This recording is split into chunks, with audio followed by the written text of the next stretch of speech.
Debate, Uncut, and After Show. I'm your host, Nathan Oakley, and if you are new to this channel, or you've not done so already, then be sure to subscribe. Hit the bell notification icon and join button if you'd like to become a Nathan Oakley 1980 channel member and keep up to date with the Flat Earth debate. If you would like to support the channel, there is a super chat that runs alongside each of these shows while they premiere, and there's also a Ko-Fi, Patreon, crypto, and thanks button in the info box below the video.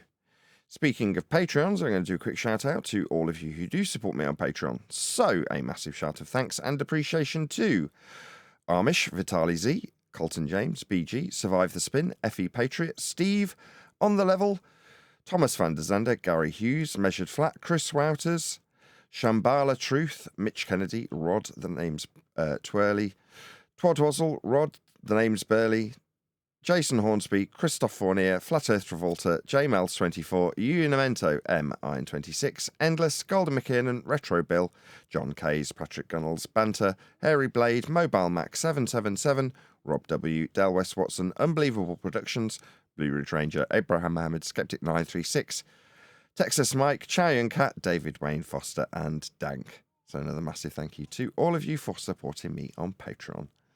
Now I will hand over to whoever is in Discord and Google so you can enjoy their dulcet tones while I set up for today's live show. Oh, man. Man, Nathan, I got a beef with you, bro. Got beef with me, Steve?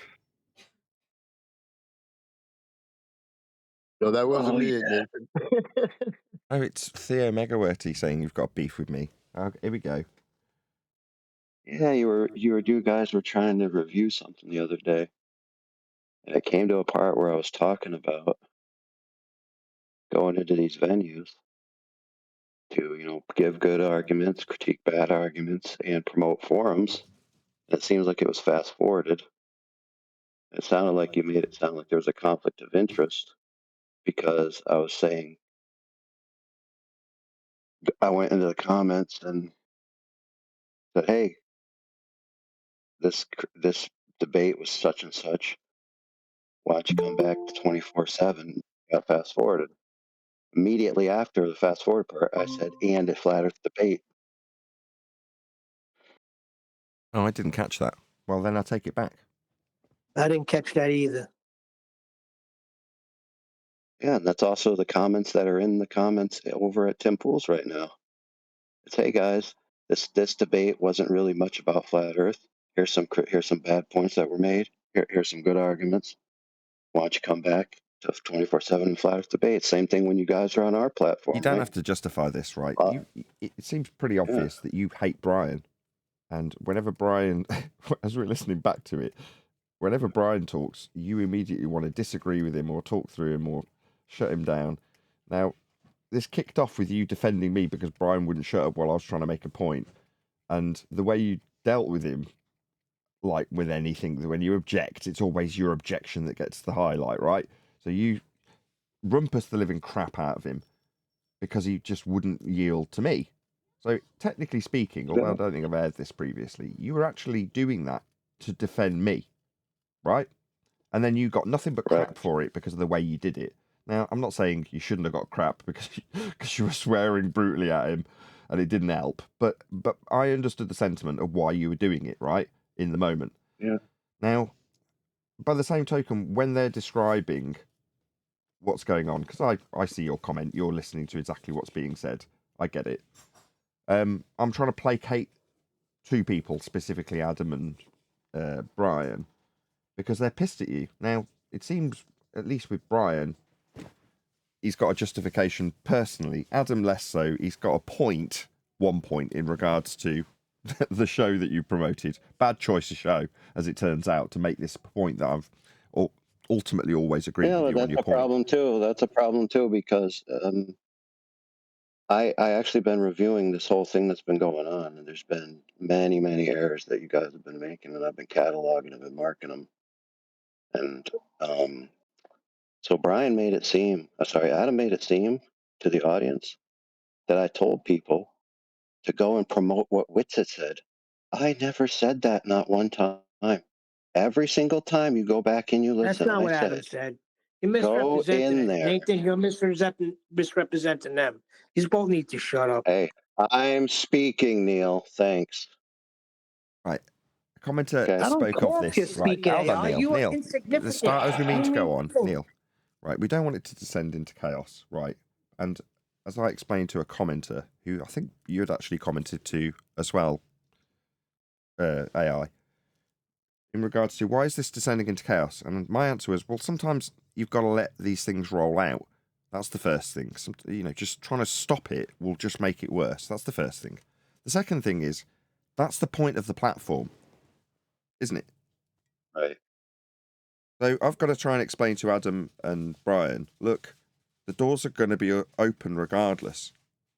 Now, you being pissed at this guy, bar's open. Correct. What do you know? Doors have just opened and here he is. Shocking, isn't it? Right. That's the show, though, isn't it? That's been that way. You go back and listen to it every single time. That was my point. Every single time. This is a venue that is open. Whatever wits it did, like it or hate it, that's what happened. You can go there to where it's happening, to where people are coming, and you can either critique bad arguments, give good arguments. I never said tell people these shorts. I said go to them and make your point. Make the good arguments, make the bad arguments, and invite them back to the forums with the good information. That's what I said the entire time. Now, Adam and Brian and Neil have been saying specific things at specific times. I've been marking them down. And they're going to woefully regret the errors that they made just for their humble pie. And nothing more than that. It's not going to be like, oh, I'm out to get them.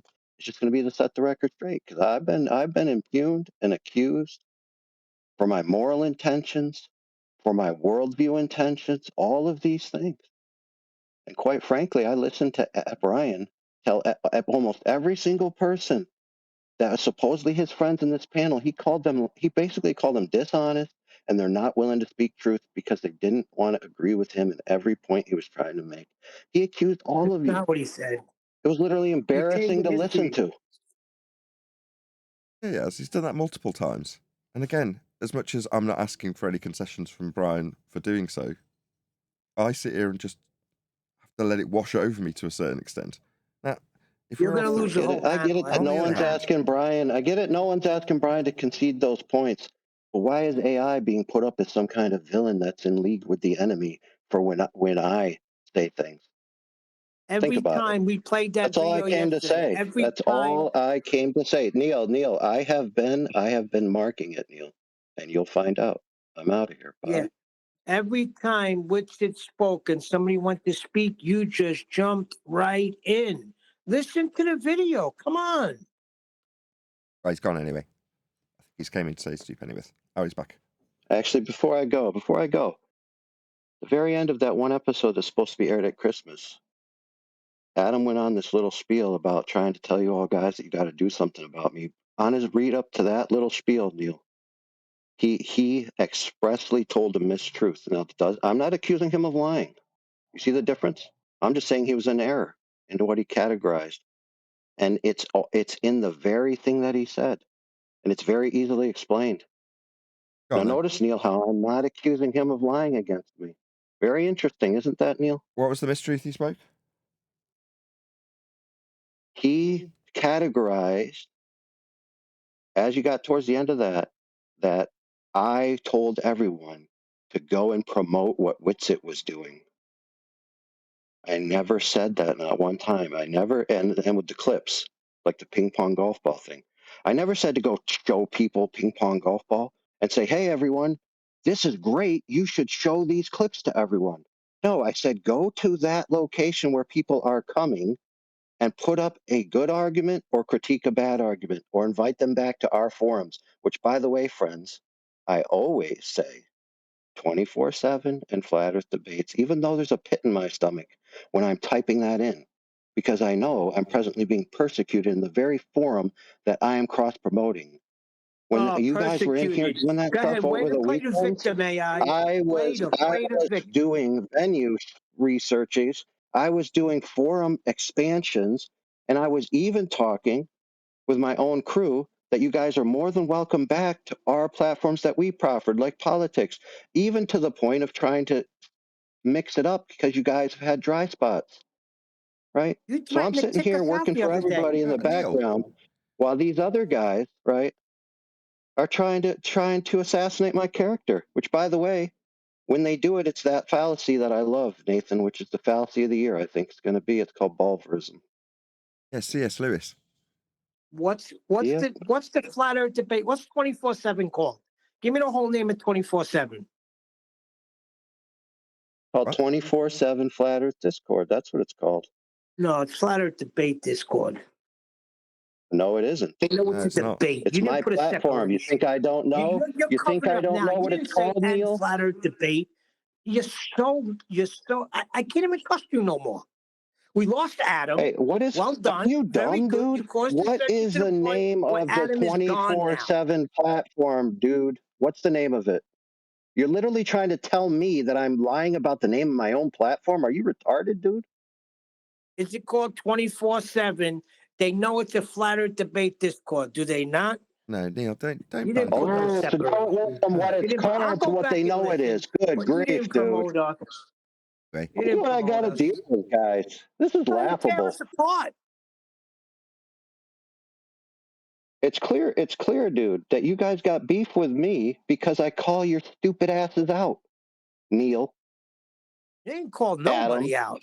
You are a Brian. witch I simp, do and no it all matter the what time, that kid dude. does, you're gonna try and Look, protect him. you're It's literally simple. It's obvious criticizing from your me video yesterday. for the name It's of the obvious yesterday. Discord, dude. What is wrong with you?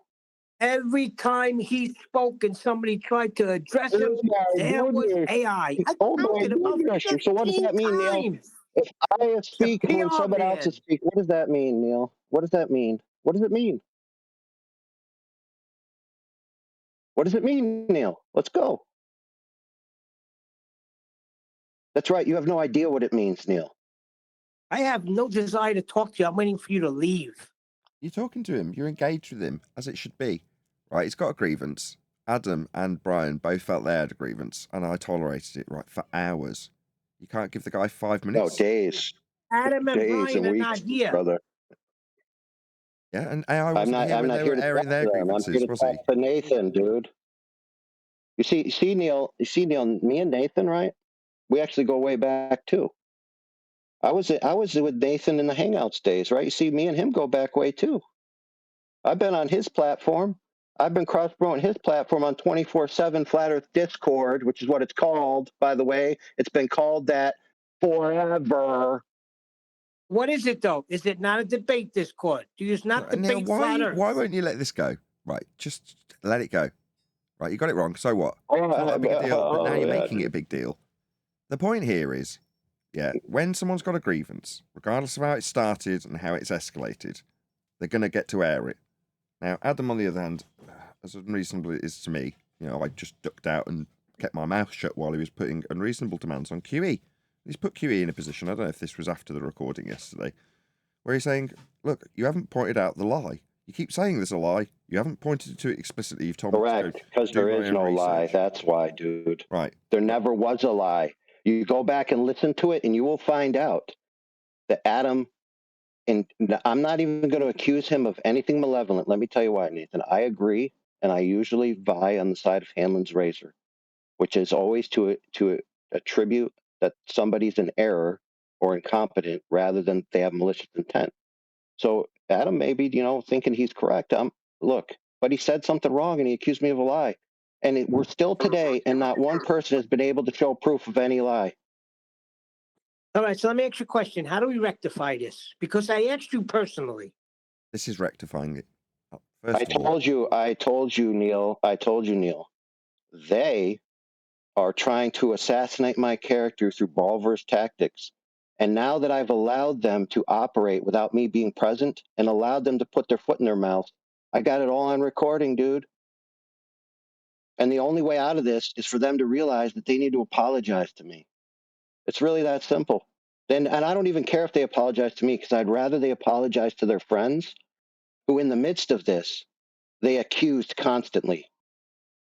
Elijah, you don't speak the truth. You're changing history. Yada yada yada. Chocolate, same thing, and on it goes with them, and with Brian specifically impugning his own friends because they wouldn't agree. You just bow down to his feelings. Okay, that's it. Okay, you know what I have to apologize for, Neil, if anything, is being a generally cantankerous asshole. Okay, yeah, we all know that. No mystery. Well, in your defense, if Or no, Brian gets to say, yes, I interrupt, what I got. we know what Yeah, your cool, attitude is cool. generally like, AI, right? And the same goes for Brian. But when it came up that Brian, yeah, I know I interrupt, but everyone knows I'm like that. Like that's an excuse. Now, I'm not suggesting that you being cantankerous, as you put it, is in any way more or less in need of an excuse like Brian gave one. Yeah, people know who you are and how you behave. Same goes for Brian. Now, when there's heads There's a clashing, difference, Nathan. There's a very big difference, Nathan. Very huge, major difference. what's the difference? Is when I come to critique this panel, at any moment, at any time, anyone who's ever had a beef with me, I've never campaigned against them as being like some kind of enemy agent. I always just said, you're being a fuck cunt or something like that. It never rose to trying to create this background campaign against somebody. My against them was always me present saying, hey, dude, you're literally talking through Nathan. Why don't you shut your fucking retard cunt mouth? You see the difference? No, I Versus get it. AI is working with Witsit and sucking his dick on the weekends. Yes, See the difference I yet? get it. Yes, I get it. There's a high degree of paranoia. You don't have to labour the point. I get it. I'm watching it happen. I'm here listening to it. Well, you did tell us that wait till you get into the whole video and it's going to get better, and it did not. So what the hell? Oh I my got a goodness, question. dude. What you What did I consider actually good say, flat earth Neil? debate? Neil, what did I actually say, Neil? Neil, what did I actually say? I haven't watched it all yet. Yes. In content of what? That the flat earth content was mentioned. Listen, Neil, I actually talked to QE prior, because remember, QE said AI is the one who said, let's promote this, critique this video, right? That's what Quantum Eraser said. Guess why? Because I wrote to him and said, hey, look at this nonsense. And I had a complete list of notes from it in which I categorized with a general timestamp and even infographics where everything occurred. I was never expecting great flat earth arguments and expositions, even in the stuff, which by the way, I sent QE in DMs before the show even occurred. None of which is in there telling that there's great flat earth coming down the pike, dude. It's that it's mentioned. It's that the arguments are proffered. And then you guys agreed that they were, but weren't fleshed out, which is exactly what I said. And then I said, well, this is the bag we have. Why don't we go there and critique the bad arguments that are made, which, by the way, I've done, and then put forth good arguments, which, by the way, I've done, and invite people back to forums like 24/7 and Flat Earth Debate Discord, which are two separate discords. That is this Discord we're in now, which is called Flat Earth Debate, and then 24/7, which is called 24/7 Flat Earth Discord, of which we also proffer venues over in politics, of which we invite you guys freely to come over, right? So if I was out to get all you guys, why would I be inviting you over to a platform I curate, for goodness sake? So you can get It's us. called Nathan Oakley 1980 Flat Earth Debate. No, You didn't say that. stick to the point. The problem Whoa, is you there's sure not about enough. that, dude? Hold on, Neil. That's There's not not the enough. name of this Discord, dude. Hold on, This Neil. Discord is named Flat Earth Debate, Neil, in case you didn't notice. Okay, the Discord server aside, Neil, it's been the fourth time I've asked you to please drop that. Yeah? Pours it out, explains the situation, and all you've got to say is the server name. Oh my god, okay. Now check this out, Nathan. I just want to point this out. He is correct that in my comments that I did promote, I only invited people back to the Discords, primarily because I'm a Discord guy. That's right. My larger sphere of influence that I operate in. Okay, so it's perfectly okay for someone that's else, let's fine. say from your panel, who, by the way, both me and you, Nathan, encourage to go to videos that we critique to do cross promotion. Yes, that's To where I was say, going hey, next. Nathan Oakley, 1980 sent me specifically. So Neil can perfectly go there and do that by himself if he so desires. Right. So what's the issue here? Right. This is exactly where. Perfect segue. Thank you so much. So, given that is something we do almost daily, why is it in this instance? It's nothing to do with you encouraging us to go to this specific video to do basically what we do all day long every day anyway. So why is it that in this instance suddenly there's blood spilled everywhere? Well, because Witsit's involved. Like that's credit to QE. Bingo. Right. QE identified it as we were going through it in the middle of it. I distinctly remember it being QE who identified, no, this is, yes, you're at each other's throats. It's because there's not enough flesh to slash at from Witsit. Because he's the only unifying, what's the word? Common factor with this particular tete-a-tete between everybody. There's been a fallout. Why? Yeah. Well, it's not enough of Witsit to get your teeth into. But he is Fair enough. ultimately And the guess cause what, of all Nathan? Guess what, bro? A lot of people have it upon themselves that they're going to be the dragon slayer, that they're going to be the ones to take down the great villain Witsit, and they have this in their heads. Okay. Meanwhile, what I'm trying to do is get people to go to a venue which is popping off in the trending right now, and put our forums there. So when people come, either now while it's trending, or 3 months from now when they're coming back looking from other forums and they find Tim Pool, they're gonna find X Spaces. They're gonna find Tim Pool there. They're gonna search Tim Pool. They're gonna get Tim Pool's YouTube, and if they're doing anything with flat Earth, especially right frickin' now, by the way, they're gonna find what I hope is not just Witsit by himself. I hope they find segues back to the good content. Yes. God forbid, what a crime, what a sin. No. It's perfectly valid, and it's what we do regularly, daily. It's the whole point of me saying at Nathan Oakley, you've identified it. I get it. The problem is when they get there, and it's Witsit doing a terrible job. If it was rando, in other words, the exact same words were said, the transcript didn't change, but the person sat with them wasn't Witsit, none of this would have happened. Yep. I want you to imagine, Nathan, I want you to imagine it was Brian. Do you think I'd be any different? I'd be like, hey, No, guys, I don't think you if would. you don't like what he said, go in the comments and make critiques of the bad arguments, promote the good arguments, and invite them back to your forums. Oh, Sure. my goodness. You know what, though, Nathan? And this is what pisses me off about this whole thing. In principle, your point is absolutely sound. I'm never going to see someone who is of better quality than Witsit in that seat unless guys like Brian get that shtick out of their head. And those types of things are what make my blood boil. Yeah, it can't be out. Okay. Like I say, it cannot be out. To a certain, I've managed to stay my disdain for the response video because I've had it out with Witsit personally. I've managed to yell at him personally. Now it's miles better. You know what I mean? I can just tell him Think how about I feel. it this way, friend. Think about it this way. My general assessment of Witsit is that his ethos within his worldview is antichrist, right? So he is a worldview enemy to me. You understand? Well, they think you're his best Why would I mate. ever be in They league think you're with his him? friend. They think you want to promote him and you're shilling for him and you're his PR. But Nathan, you know why that is? It's because they're stupid. I don't do that because they're going to listen to this now and go, well, he just thinks we're stupid and so it goes on. What I'm telling you, Nathan, is in the instance when they're trying to make that reasoning, that is horrible reasoning. It is. But guess what I wouldn't do? No, that'll agree I with. wouldn't accuse them. I wouldn't accuse them Hold on, Neil. of having some kind of overarching malicious intent sleeping with the enemy just because they're making stupid plays, right? Stupid statements, yes. They're not stupid, but their judgment's been clouded. And I'll reiterate it again because I'm back in QE and I completely agree.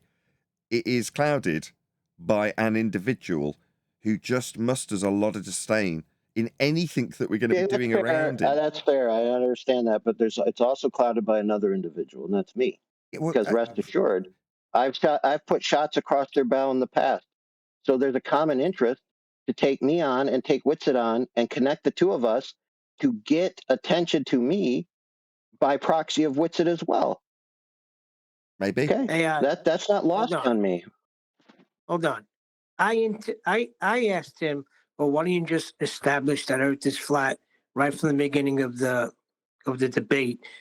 Whitsit didn't even say nothing. You came in and started questioning me on where and when have I debated, and what shows have I been on. Now, why was that? Yes, Why Neil. did you You know just what my not point is? I'll allow tell you, Neil. Whitsit I'll to tell you, answer the Neil. I'll tell question? you the Let him answer, bro. You asked me. I'll tell you. Okay, Neil. You are in this panel. That's true.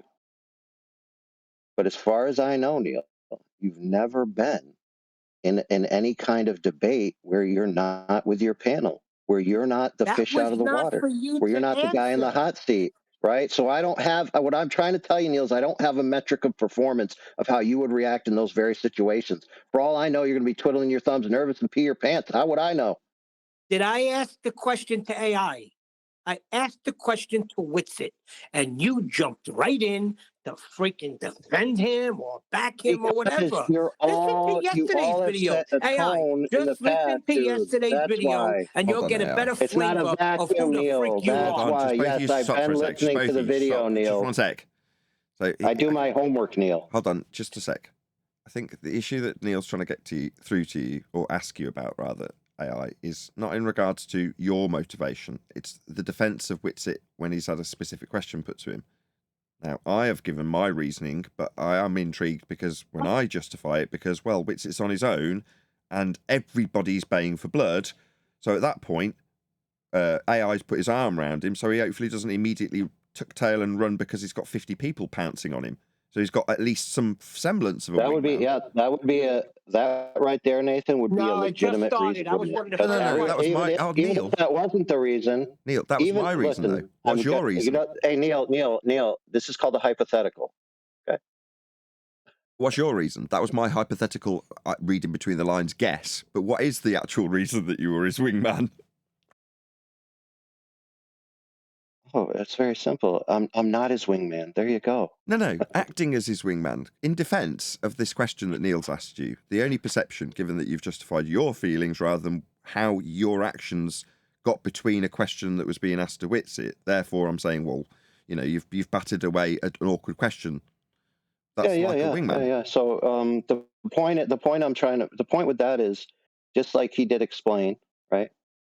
And a lot of people, by the way, including yourself, Quantum Eraser, even Brian and Adam, all agreed at various times in the critique that you guys were doing that Whitsit didn't act this way, but he also had an atmosphere within that context that he had to navigate through, right? And because Okay. Whitsit has navigated those contexts, right, he at least has an ability to talk about it. But I've never seen Neil in any of those contexts, right, where he is in a debate like that and he has to make his choices about how he's going to interact with the panel that he's with that isn't a home panel. So like if I you got see. Tim across from you, you got this other guy across from you, you got the other guy across from you, you kind of have to be tactical with what you're going to say. You can't just say whatever you want, whenever you want. And that look, that's all personal preference, because when you're in the battle, when you're in the hot seat, it's a different mode of thinking. Everyone can say, this is exactly what I would do and exactly how it would play out. But until I you're asked the there, question to Whitsit, not to you you. really don't know. What's that? He just wants to know why I you were asked protecting Whitsit a Whitsit from question that. and you That's a great answered. answer. It happens 10 Hold on, times. Neil. Let me just try and get it out of him. That's a great answer and fine. But Neil just wants to know why you've put that barrier and that answer now between Whitsit giving that answer potentially, because he didn't get to.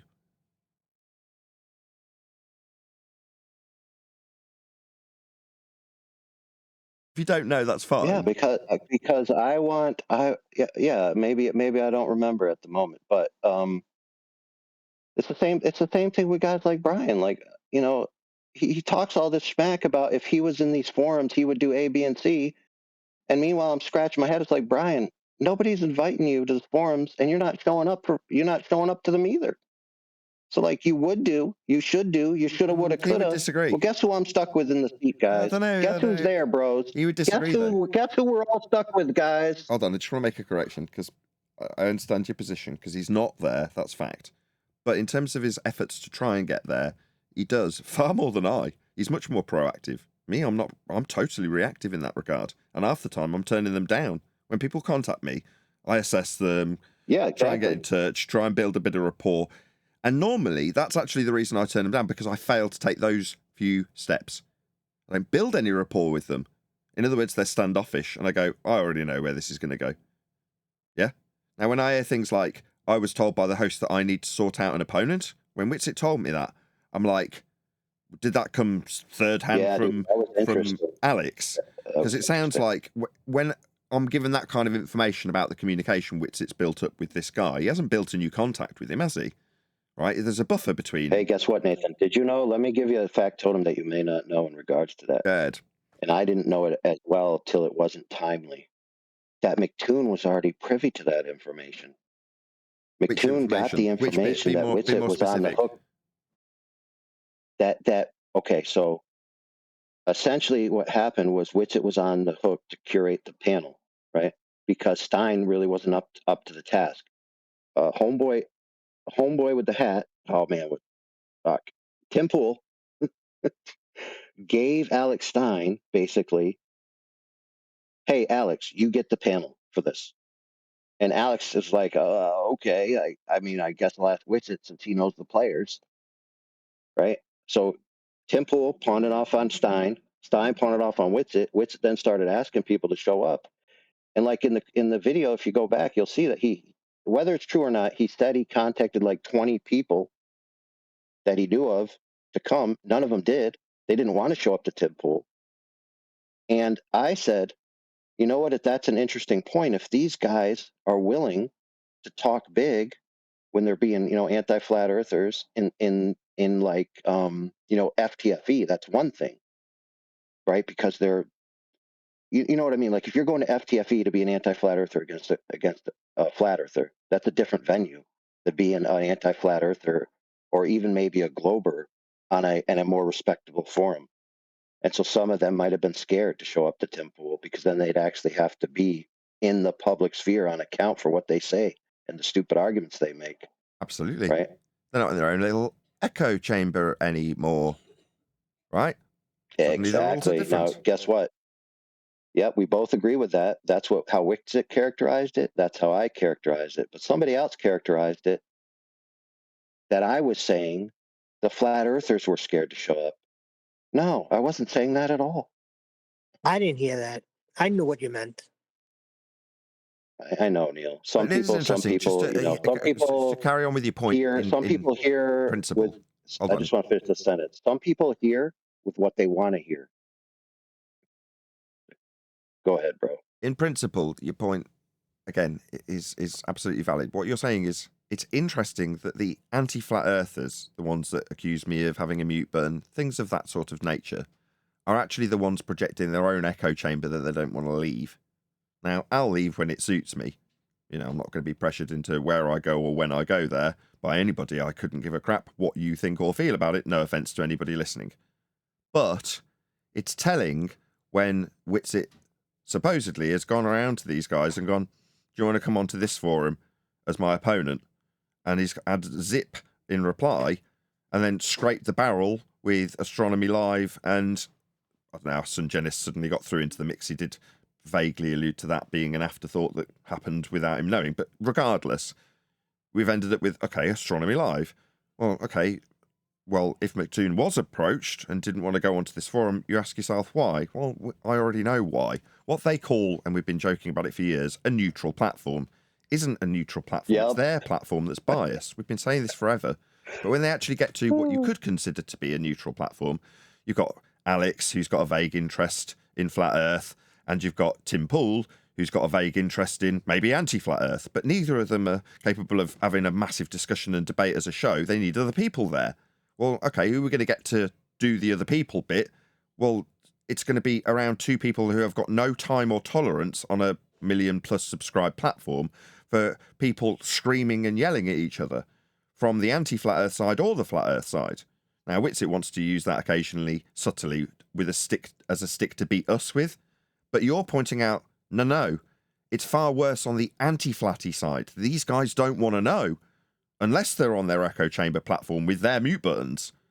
Because when they're just sat in a studio, that ain't going to fly. Not at all. Yep. Yeah, it's a totally different league when you're in that league. You can't be your typical Glober, kind of self. Just ain't gonna fly.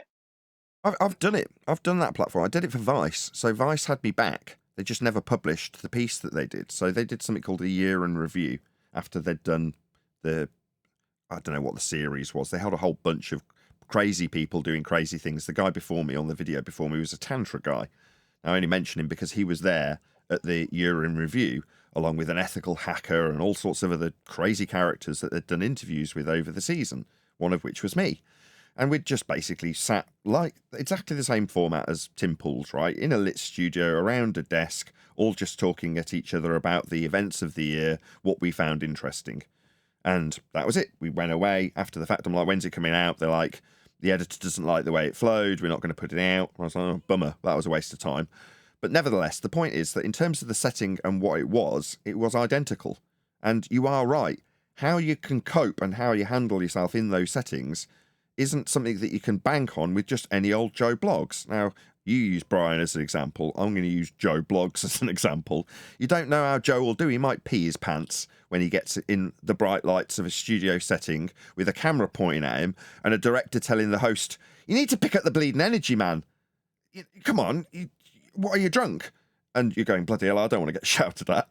That's literally what happened in this particular instance. They brought some guy in. When he got there, I was like, who's this trampy-looking, stinky guy that's eating crisps over my shoulder? Ugh. And then suddenly it turns out he's the host of the show in this video. But the directors... Good thing you did it. Well, I was like, yeah. Anyway, this guy, this kind of slobby bloke, starts doing his intro. Welcome to a year in review. My name's blah, blah, blah, and I've got all the people from the... Stop, says the director. Where's the energy? Come on, pick it up. So he does it again in the exact same monotone voice. She stops him again. And so it continues. You're like, bloody hell. And they're not mucking around at Vice. This stuff's costing money to be in there. Yeah. Just like when Tim Pool opened it up, he goes, hey, somebody told me that I should send Alex Stein, pay $30,000 to do such a thing. So I polled my audience. My audience actually said, yeah, sure, send them. So it's like, hey, bro, I'll send you. I'll pay $30,000. But he had to get like the investment from his audience that it was worth his time to involve himself in the topic, right? And so we did get a fielding on his forum because of it. Like it had ripples where because of the segue link we got from Tim Pool to the topic, to the final experiment, to Alex Stein, to Witsit being on his show, to Flat Earth being mentioned on his show, to the good information and our venues mentioned by proxy. So that's like what, 4 degrees of separation. Yeah, that's where it all falls apart, because that's where we typically get involved and there's been no build up to the result. You're like, well, what's in it for me is anybody's question when it comes to this sort of stuff. Everyone's selfish. So they go, well, what's in it for me? And then they go and look at Witsit doing an awful job and don't see it for what you want them to see it and what it really is, which is, well, as you described it, by proxy, they can get some information in the comments and hopefully see venues that they can pick up this information in a better way. Yeah. Right? Yeah, I get it. So there was but there's so much blood. I'm nearly there. There's so much blood in the water that when they get there and see Witsit not doing a good job, everyone's blood boils and their judgment becomes clouded. And the overspill is a massive row internally. Yeah, that's fair. That's fair, but guess what? It's not everyone. Okay, because the guys in the 24/7 crew and in our back chats and our background warriors who do a lot of work that nobody ever gets to see, they're doing their best to take advantage of it, as best as they can. We've already had meetings over the weekend. Pissed? We've already had people. That's a new question. Sorry to interrupt. That's my question. Aren't they pissed? Go ahead. Don't they feel like they put in all this work? They're posting the links, they're building the channels, they're managing the Discord, they're moderating the people, they're managing the relationships, and then some tosser Witsit does an awful job. Aren't they pissed? Well, yes, but we've also been aware that certain people have been the most forward-facing, promoted people, that are attached to our community, and we've always had to deal with them in that manner. Like it's not new that a lot of times all the venues get the worst people, like they get David Weiss, right? They get these other, like that's been a constant, I think. Only in the very beginning was it that some of the good guys were able to get some of these things right, and it was more spread out, if you know what I'm trying to say.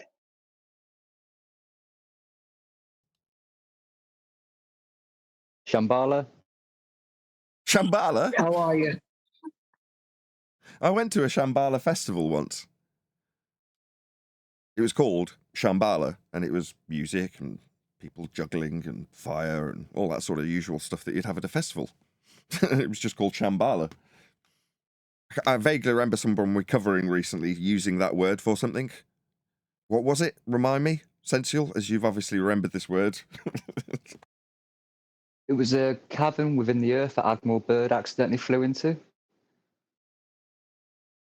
Admiral Byrd flew into it. Yes, this is all starting to ring bells. Some numpty that we covered suggested that Earth had an area that could be accidentally flown into, called Shambhala, accidentally discovered by Byrd. Yeah, who was it that we were covering that covered this utter tripe?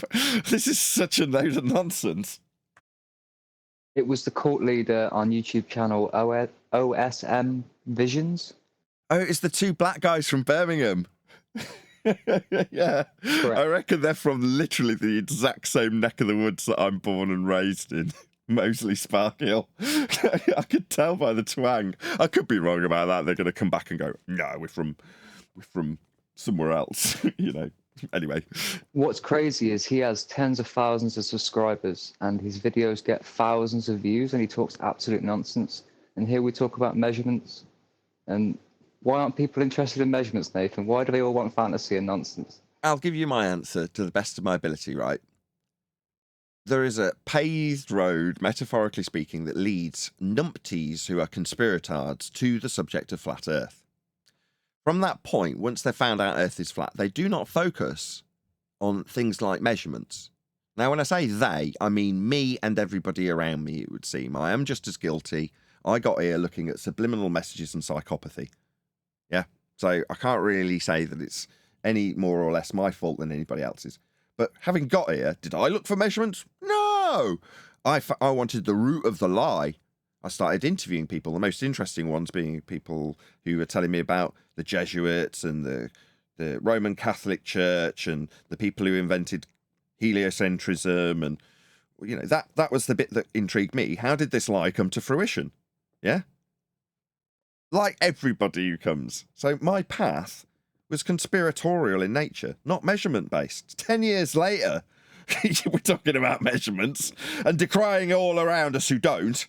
Because that's perfectly reasonable, given 10 years of total tardia from me and everyone around me. Now, don't get me wrong, there's going to be plenty of people who join the panel today hearing this live probably going, oh no, I didn't do that.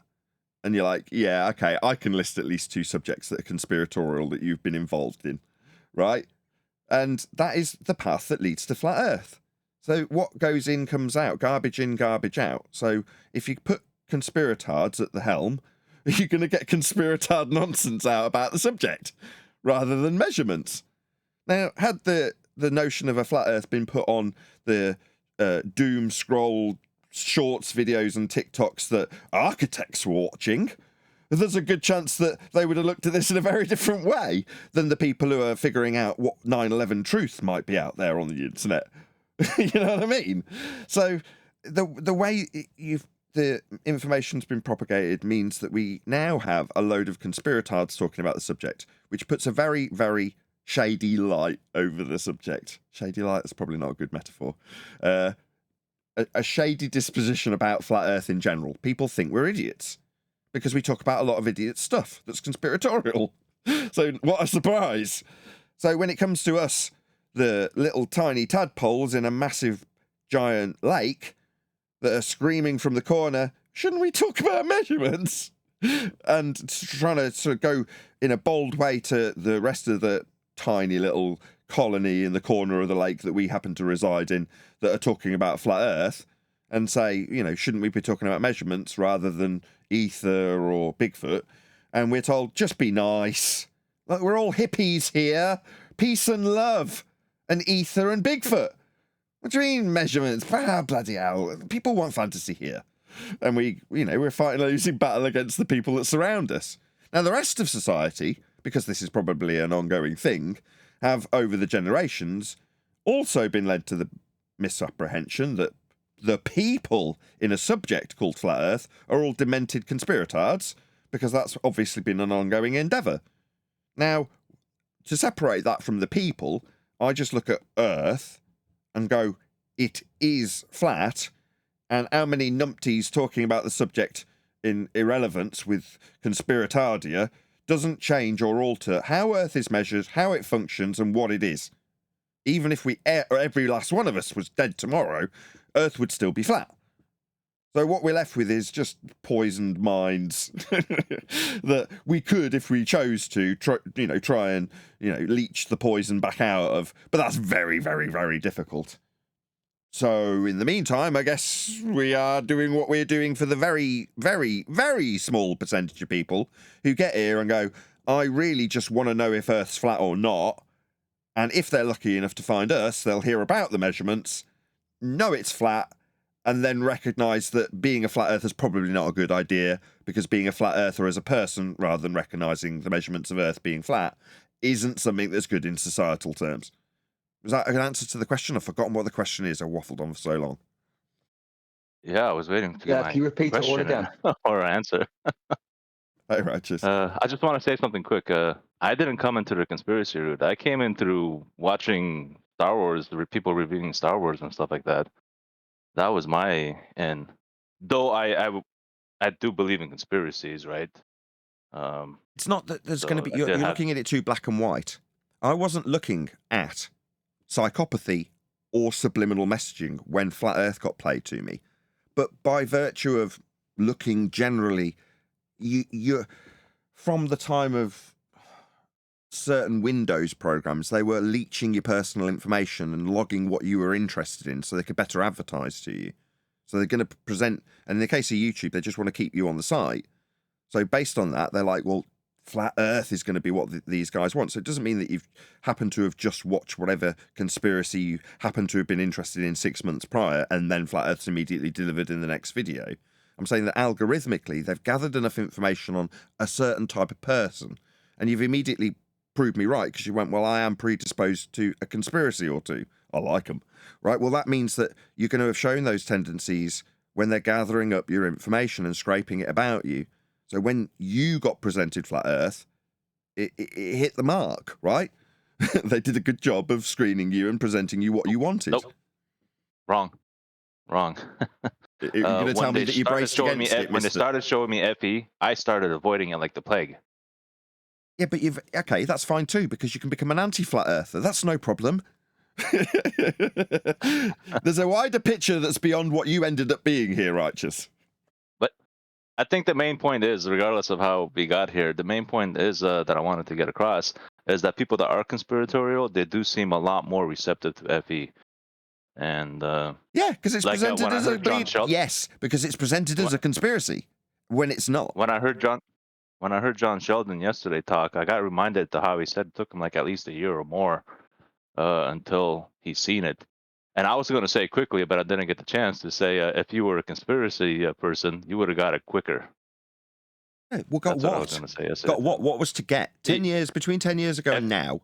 When we heard that guy that Patricia Steer and Mark Sargent had, or DJ Shadow or something, right?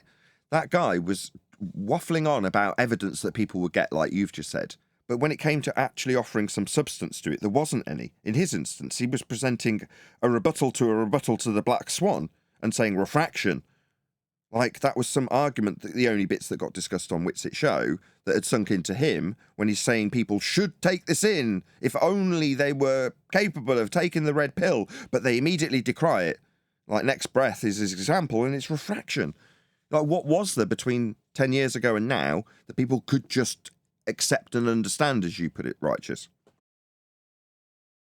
I wouldn't agree with that, because what gets people for the penny to drop could be vastly different from people to people. So you can't say one argument rules them all. Correct, brother. Correct. For example, I just want to point this out to people, as much as it's going to piss some people off. But the first foray, some people who are coming to this topic now, because keep in mind, every topic isn't fully saturated. As circles of separation and segues of inclusion close to where new people are coming into the topic, as much as we don't like it, some of the first information they're going to get is going to be from the Tim Pool debate. And because of Tim Pool, and because of the connections, and because of Elon Musk, and because of Twitter, and because of all these other connections that exist, that is going to be how they find their way to flat Earth, as taking it seriously in any way, shape, or form. And that may be the way that they find themselves to our forums and our groups, to where they become a flat earther. So as much as this is going to suck for some people, with its endeavor onto that platform, it's actually going to create flat earthers in the future. How wonderful. Meanwhile, Earth is what it is, as I was saying at the end of the pre-show. Regardless of the... No, he's gonna. What is gonna happen is he's gonna have a bunch of ether believers. That's what you get with him. You don't get flat Earth. No, I disagree. So, as I didn't actually draw this comparison in the pre-show about Vice, but in terms of the sudden increase that I got, I didn't get some massive influx of people coming to me off the back of the Vice video. Now, that's not to say that me talking about flat Earth in a coherent way on the Vice video didn't mean that people had a start to their journey, but they didn't immediately go to me. Yeah? And I compared it yesterday or the day before in that vein with Witsit. You've got Witsit out endeavouring to increase his popularity, perfectly reasonable. But just by being on the Tim Pool podcast doesn't suddenly mean Witsit per se will have a massive influx of subscribers. But as AI just pointed out, there will inevitably be people who come to the subject as a result of just hearing it through that. Even if they don't suddenly, like I was comparing with Righteous earlier, don't have the immediately link, it doesn't mean that just because they've listened to Tim Pool's podcast, they'll start typing in Flat Earth and looking for it and become a Flat Earther the next day. It might be 6 months later, it's just suddenly there's a seed planted, as much as I hate to use those terms. Hey, Chocolate. Good morning. Good morning. Speaking of which, as we have got a live show on the subject of Flat Earth debate, I will ask a couple of housekeeping questions. Fortunately for you all, I have asked a full series of them in the last week, so we won't get all of them today. I'm sure you'll be delighted. But I will ask the most important question. Is there any evidence of a physical geometric sphere edge? That's a horizon, formerly known as Earth curve. Simple answer is no. Any evidence of the distance to the sun?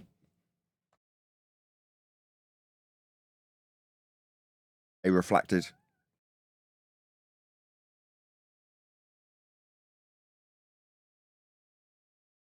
I'll take that as a no. Alrighty, we've got a video to cover today. Shout out to Sensual Goat. It is called Help Me Prove Whether the Earth is Flat or Round, Part 2, #Flat Earth. And it's by a channel called Delta Time. So, as is always the case, and it's not Witsit this time, so no one's going to fall out on the panel as a result of me sharing this link and asking you to promote the show on it. But please let them know at Nathan Oakley 1980 sent me with a nice, polite, non-sweary comment that doesn't immediately get flagged by the YouTube bots and removed, or not passive-aggressive so that the videographers themselves see the need to immediately remove your comment from their video. But just a polite comment that alludes to the fact that we have responded to their video with at Nathan Oakley 1980, all one word, without any gaps, sent me, so that they know where to find this video, and they can listen to what we critique them on, as we have listened to them in response.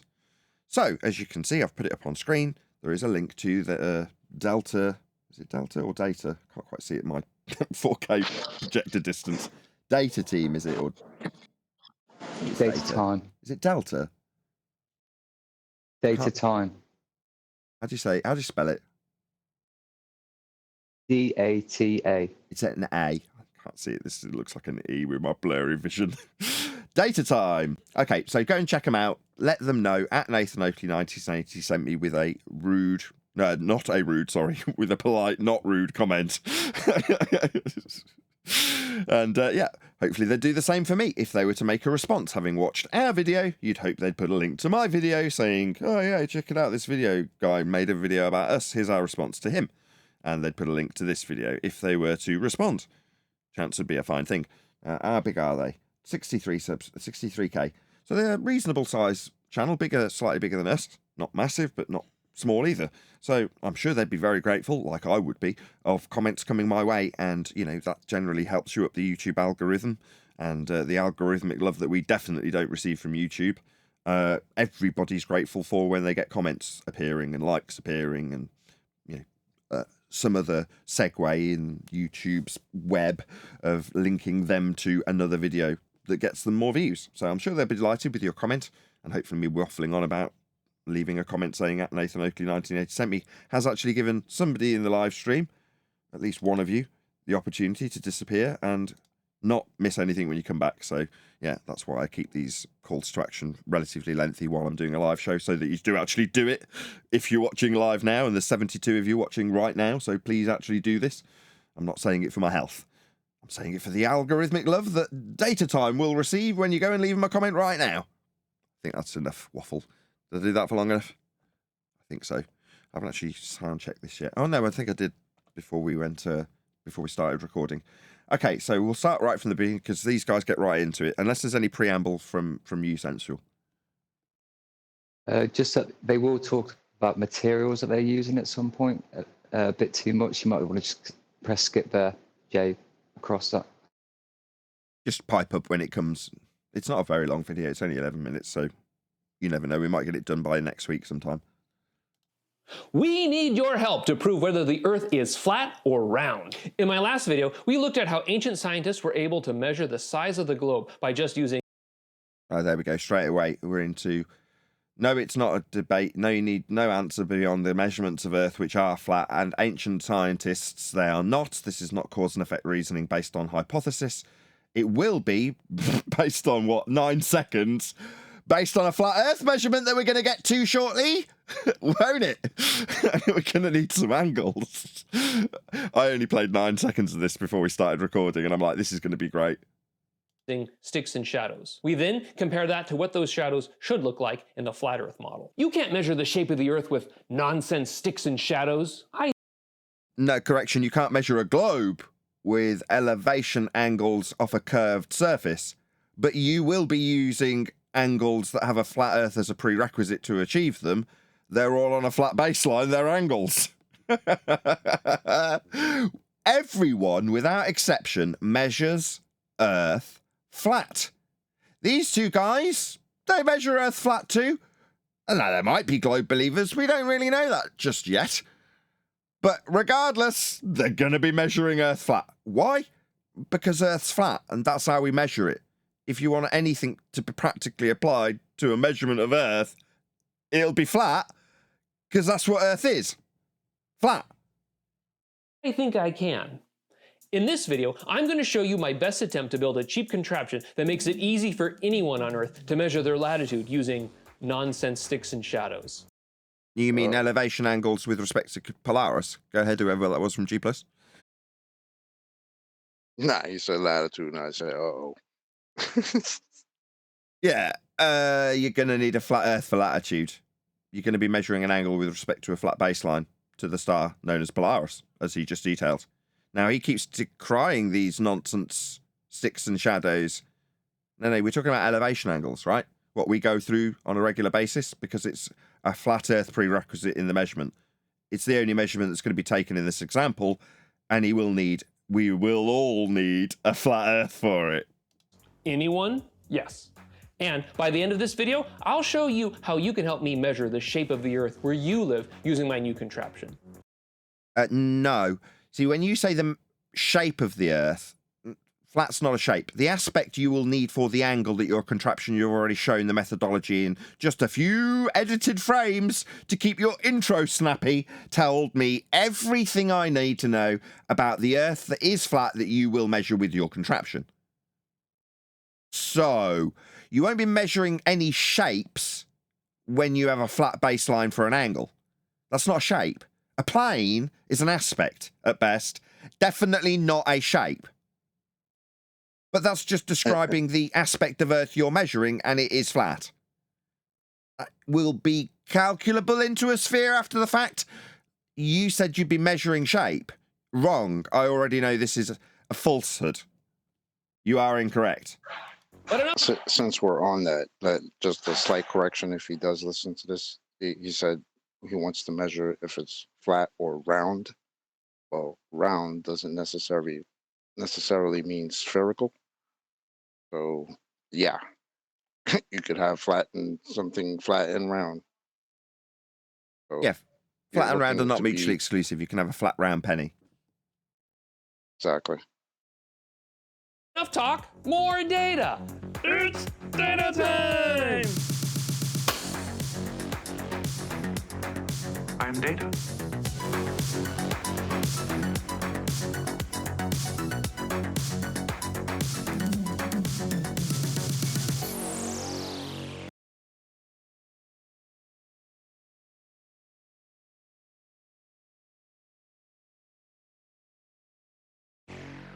So the whole point of this tool is to be able to easily measure the angle of the sun without having to do a lot of math or trigonometry. Ugh, I hate doing math. Exactly. To this end, I've printed out all of the angles for a given height of a gnomon or pole. The lines on the paper are concentric circles.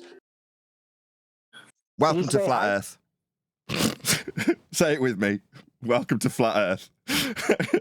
Welcome to Flat Earth. Snacks in the Saying bag. height and angles. Yeah, we're done here, lads. Day at a time. This is it. This is it. Game over.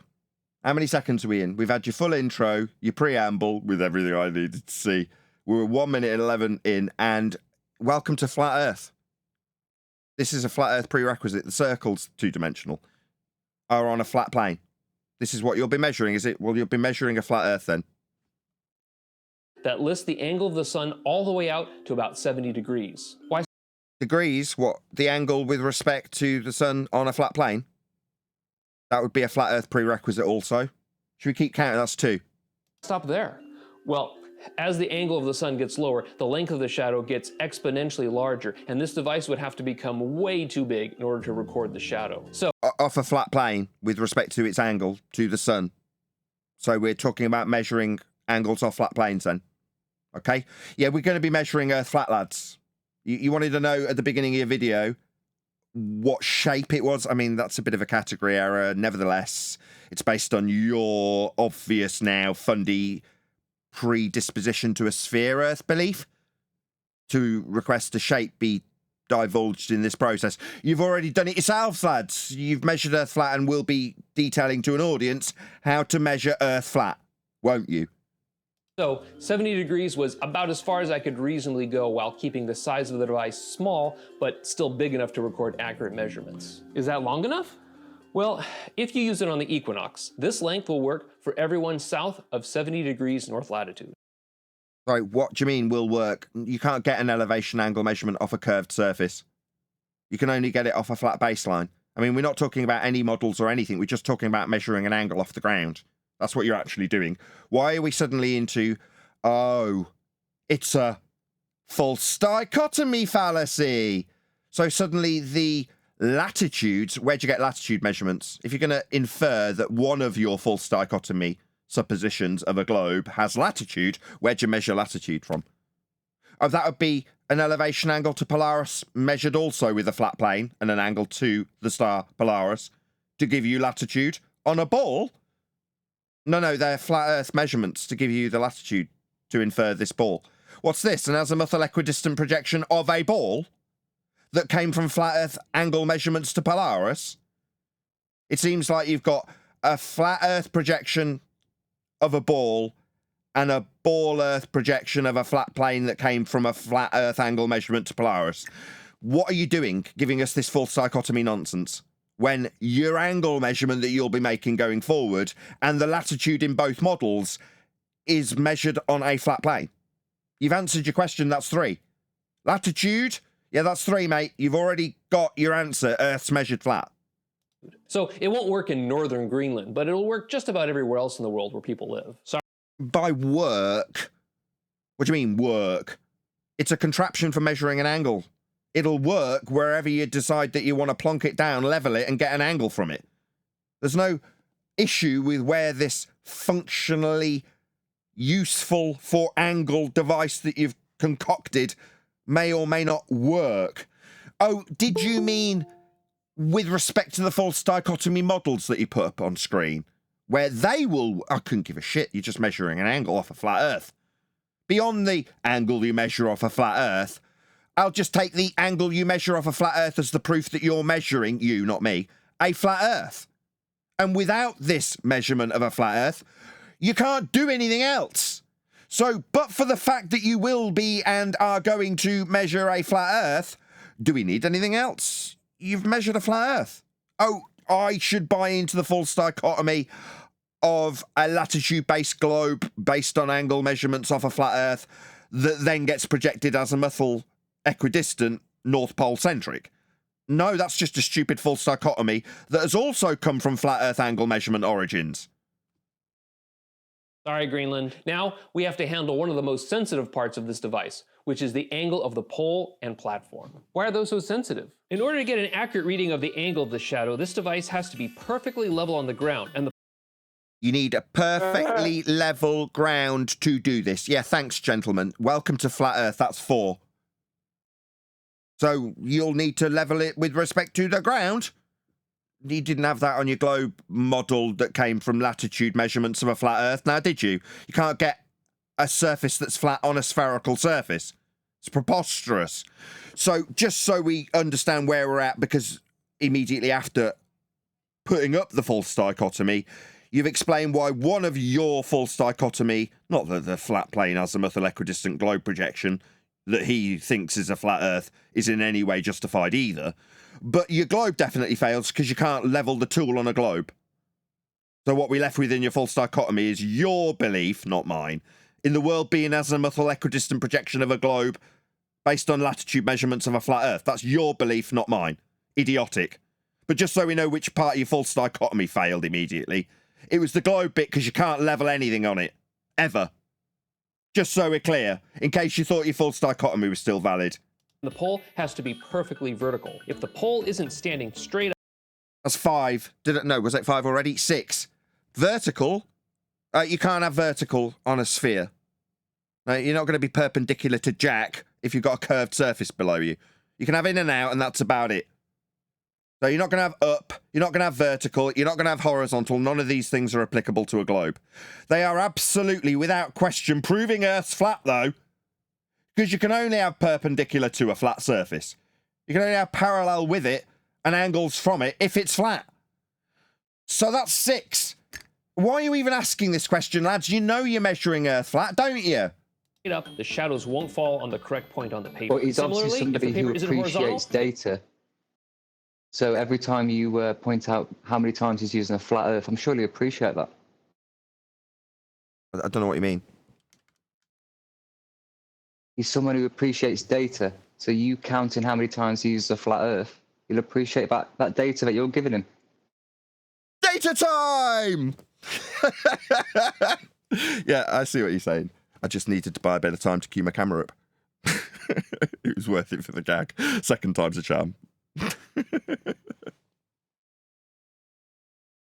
The angle will also be wrong. Remember, we're trying to decide whether the Earth is flat or round based on the difference. You've just measured it flat, models. Though. And in many cases... Right, is it flat or is it round? Now look at my flat Earth diagram of flat Earth angles off a flat surface that we've leveled to the surface that's flat for these angles that are flat. Why are you asking this question, you boneheads? It's only going to be different by a few degrees. That are only capable of measurement off a flat surface. Why? Oh, the hell up. So why does this say globe Earth, and then you've got a very necessary flat line to describe any angle off it ever? If this was a globe Earth, gentlemen, you wouldn't be making angles from it. You can't measure angles from a curve. Data time? Are you stupid? Why am I, a flat earther, having to educate these dickheads with arms in there like they know what data means when they're supposing that you can acquire an angle from a curve? No, sir. No, gentlemen. You cannot get a globe Earth angle. That's an oxymoron. You don't get angles from curves. Do you know what an angle is, boys? Clearly not, because you've made this slide, haven't you, dickheads? Now you're being called a stupid idiot glurf dickhead by me, Nathan Oakley. Let me introduce myself. I'm a flat earther, and I'm telling you, data time dickheads, you cannot have a globe Earth angle, because then it would be meeting at a curve. Maybe look up the definition of angle, you stupid boys. You're having to be told by a flat earther there is no globe Earth angle? Oxymoron much? Not to mention the fact that 6 times you've already measured a flat Earth to get to this stupid oxymoronic point where you juxtapose a globe Earth angle. Are you insane? No, sir. Like your diagram, flat Earth angles, yeah, that's a prerequisite. Yeah, you'll need that to get an angle. It's a prerequisite for it to be an angle. As for this globe Earth shit that you've got written here, now that's just your stupidity, lads. Yeah, your idiocy has led you to believe that you can get elevation angles from curves. No, look up the definition of angle. That'd be 2 straight lines meeting at a vertex. This is a vertex. This is 1 straight line to meet the definition of an angle, and this is another. Could this line be globe Earth? Definitely not, lads. It seems you need to make some corrections. I'll expect you to thank me in your retraction for your shit. That obviously demonstrates you don't know what an angle is, because you've labelled it with a curve next to it. Like, it somehow makes sense. My name's Nathan Oakley. You can put a link to this video and thank me for the education I've given you for free. Yeah? Me highlighting your dumbass stupidity that you're poisoning audiences with this globe Earth angle. Wrong. Yeah, you can remove this shitty video from the web. Get rid of it. And you can remake it and praise the flat earther that corrected your stupid shite that you poisoned audiences within the first 3 minutes of your video. It's not allowed. It's not tolerated. We don't accept this shit. Yeah? You've been put on blast, Delta Time. Yeah? Put on blast by me, the flat earther, Nathan Oakley. I mean, Nathan Oakley!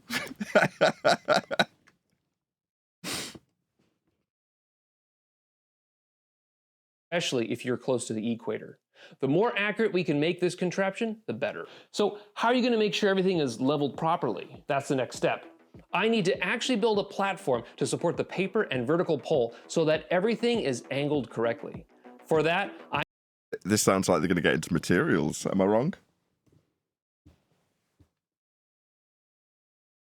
It could be.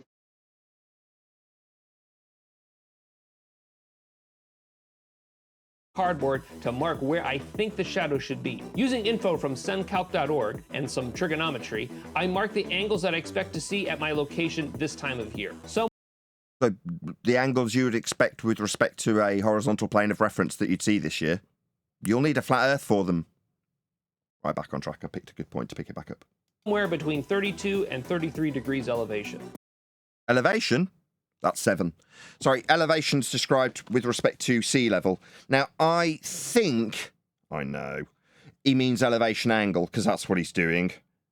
But elevation, as you mentioned it, specifically, end quote you, is with respect to sea level. Heights of stuff is with respect to a flat plane also. You can't describe anything's height unless you've got a flat plane to describe it from.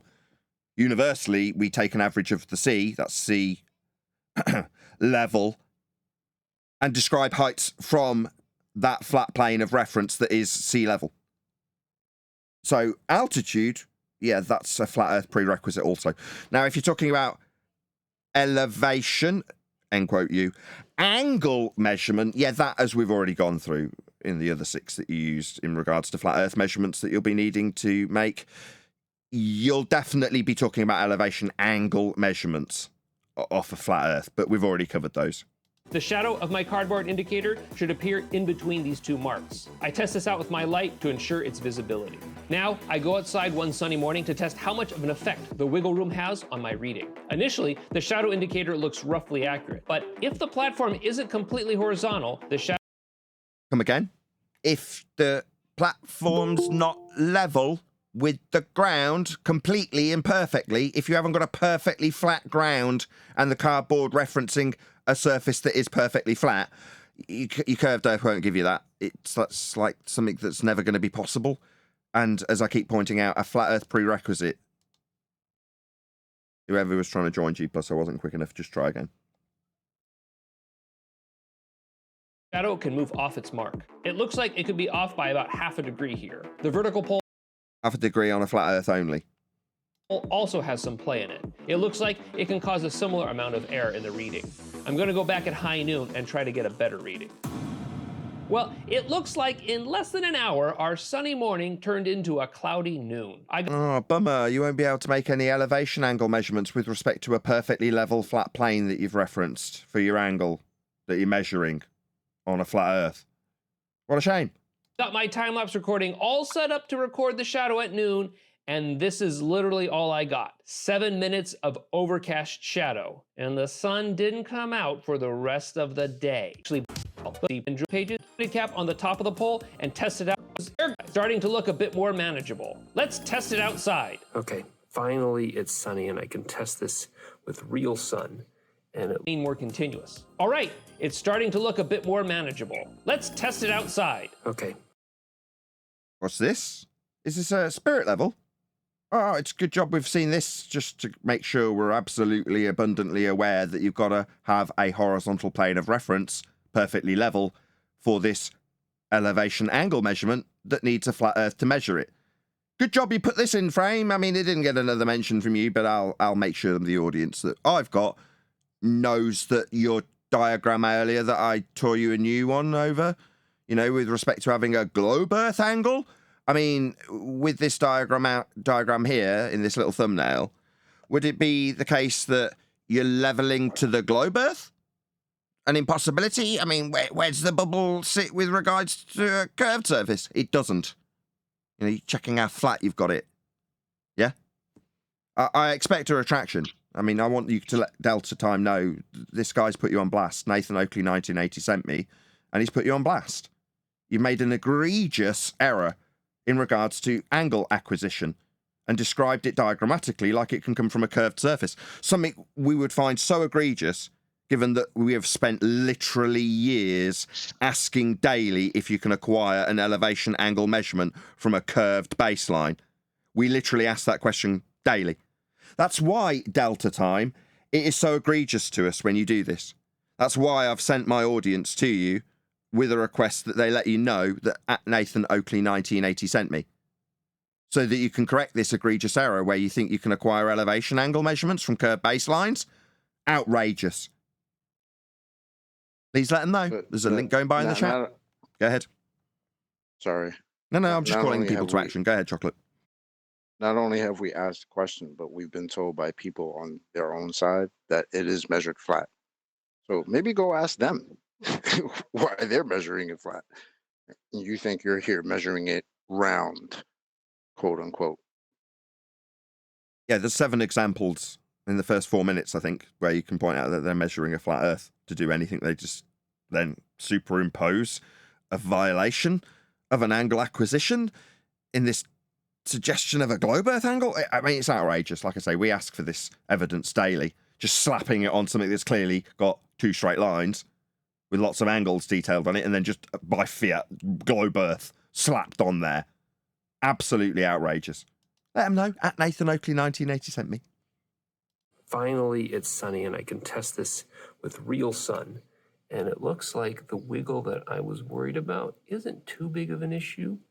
I mean, it is changing the degrees, but it's not as bad. It's still like within less than a degree at this latitude. So Less than a degree of difference with respect to 2 straight lines meeting at a vertex with respect to the horizontal plane that you're referencing with that spirit level there.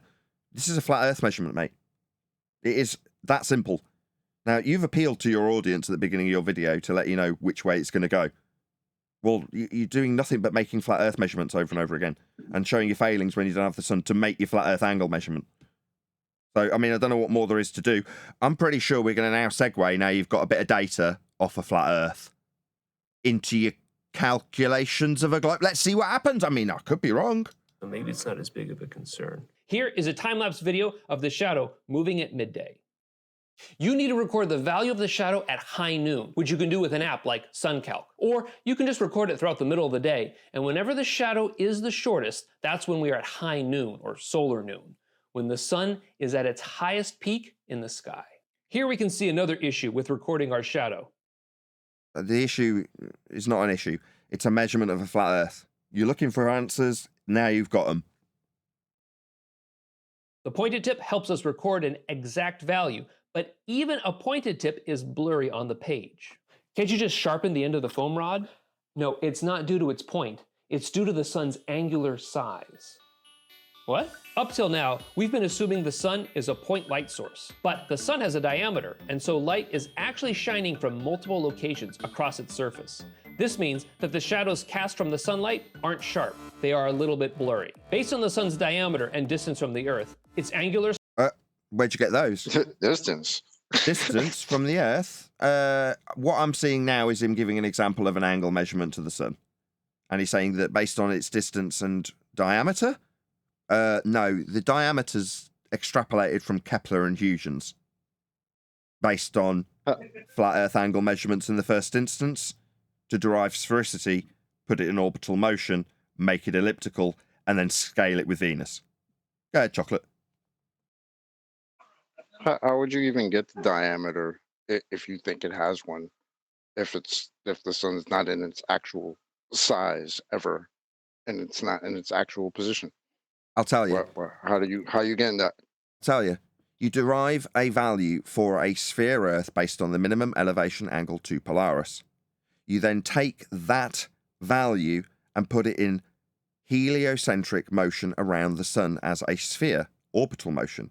You then modify the orbital motion from circular to elliptical, and then you scale the whole system that has no distance values thus far with a transit of a light in the sky called Venus across the sun.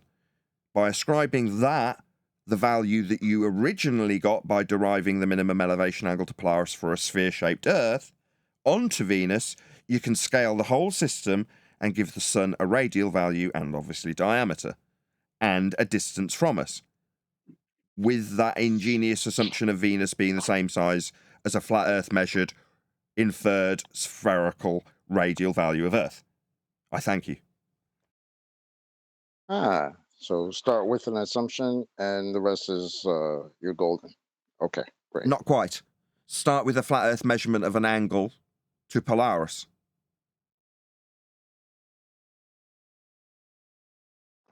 Earth gets measured flat for the starting point, the genesis of heliocentric nonsense. It all starts with a flat Earth. And an angle measurement in this instance is where this process begins. A lot like their process begins, not their process per se, but when they infer sphericity in distance and diameter, you need a flat Earth to infer it. It's a lot more convoluted, and I can summarize it in about 30 seconds. Nevertheless, that's what they're suggesting. That's where it actually comes from. Please share the show. Over 100 people watching. If you've not smashed the share button, I appreciate all of you who have toddled along to data time to tell them that you've been sent by me. But also, if you haven't done so already, of course, smash the share button for this show. It's live right now, and we're covering something quite interesting. There's only a couple of minutes left on this video that we're responding to. And yeah, if you have gone along to data time and told them that I sent you, thank you very much. Size in the sky is about 1/2 of a degree. This means that shadows cast from the sun will also have a blurriness of 1/2 a degree, which is why our readings can never really be more accurate than 1/2 a degree. If we take a photograph of the shadow's blurriness, then there are some ways to use software to take the average of the blur. But actually, I think with all of the other factors affecting your accuracy, 1/2 a degree is pretty good for our purposes. I think that if this device is accurate to within 1 degree, I'll be happy. Me too, because the moment you say degree, you tied yourself to a flat Earth in terms of the measurement. So yeah, accurate to within 1/2 a degree or 1.5 degrees. I don't care. you need a flat Earth for it to be a degree at all, because it's angle measurements, isn't it? One of them's the baseline. That's Earth, the thing you leveled your tool to. Remember that the flat and globe Earth models will have a larger divergence. No, this is why I'm calling for a retraction, you bullshitting idiots. It's one or the other. So I'll just call you both. Globe Earth doesn't have an angle. You can't get an elevation angle from a curved baseline. That is not possible. For it to be an angle, it can only be a flat baseline. It's an angle. It's utterly absurd and requires retraction. And thanks to the person who pointed out your error. That's me. My name's Nathan Oakley, the one calling you idiots for getting this so wrong, thinking incorrectly that Globe Earth had angles to offer. No. We've spent quite a considerable amount of time bracing against this by asking very specifically how you can acquire an elevation angle measurement from a curved baseline. And there are you with a spirit level slapping on Globe Earth. No, don't just use flat Earth measurements. It's outrageous. Especially in a video when you're asking the question, well, is it a globe shaped or a flat shape? In a category error when measuring aspects with angles. Yeah, this needs retracting. Remake your video and say we put out a video asking if Earth was flat, but we failed to appreciate that we measured it flat multiple times and then took those measurements and put them on a diagrammatical example that suggested the globe Earth would give you angles. How stupid were we? Thanks to Nathan Oakley 1980 and his wonderful channel and panel members for pointing out our egregious error. So we've corrected our video and now accept that we measure Earth flat. Nothing else in the video needs to be changed. Here's our flat Earth measurements again. Because that's how everyone measures Earth, and that's how we measured it. We just slapped the words globe Earth next to angles. Like idiots. Didn't you, lads? Data time! At latitudes farther from the equator. So if we take measurements closer to the north or south Equator? What's that? I'm losing count. I think that's 7. Equator, you'll need a flat Earth for an equator. Where do you think you're measuring this shit? Oh my God. Can you stop using flat Earth measurements to make your stupid sphere assumptions in false dichotomies and descriptions diagrammatically that don't work because they're not angles? Oh my God. Go ahead, Chocolate. No, I didn't say anything. Was it you, Sensual? Someone on G+ came off mute. No one wants to own up to it. No worries. poles, we should be fine with a 1 degree accuracy. Okay, now I just want to build some better cross supports and see if I can get the platform to sit horizontally better. Then Did you say horizontally previously? Because if not, I'm going to count that as 8. Because I don't think you used the word horizontally. You'd used vertically. You used horizontally. I'm losing track. I'm going to... Yeah, he did. He did say horizontally specifically previously. Okay, I won't count it. You can't have horizontal on a globe. There is no such thing. You've got in and out at best. That's it. There's no horizontal to refer to. But yet you've got a couple of spirit levels, and you're making absolutely sure that you level it with respect to the ground. Okay? You don't have that if you're going to use your false dichotomy and say, data time, globe, angles. No, that's got flat earthers demanding retractions from you. So you can't use this term. Stop using our terms. You don't have horizontal on a globe. Then I glue the paper in place on the boards of the platform. And finally, I bought my 3rd set of screw levelers, and I'm going to give it one last try before giving up on them. I drill bigger holes for them and glue them into position. Gotta get that level. Go ahead. Eli, is it just you pop micing in Discord? It is. Yes, it is. Eli, can you go on mute? Eli. Eli! Someone temporarily server mute Eli because he's messing up my live stream.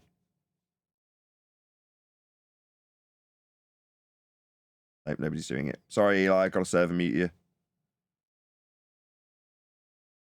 Once the glue dries, I see if they will work this time. finally, I think we have some levelers that actually work. Gotta get it level. You can't have that on a globe. Good job you're measuring Earth flat and making absolutely sure you get it perfectly flat.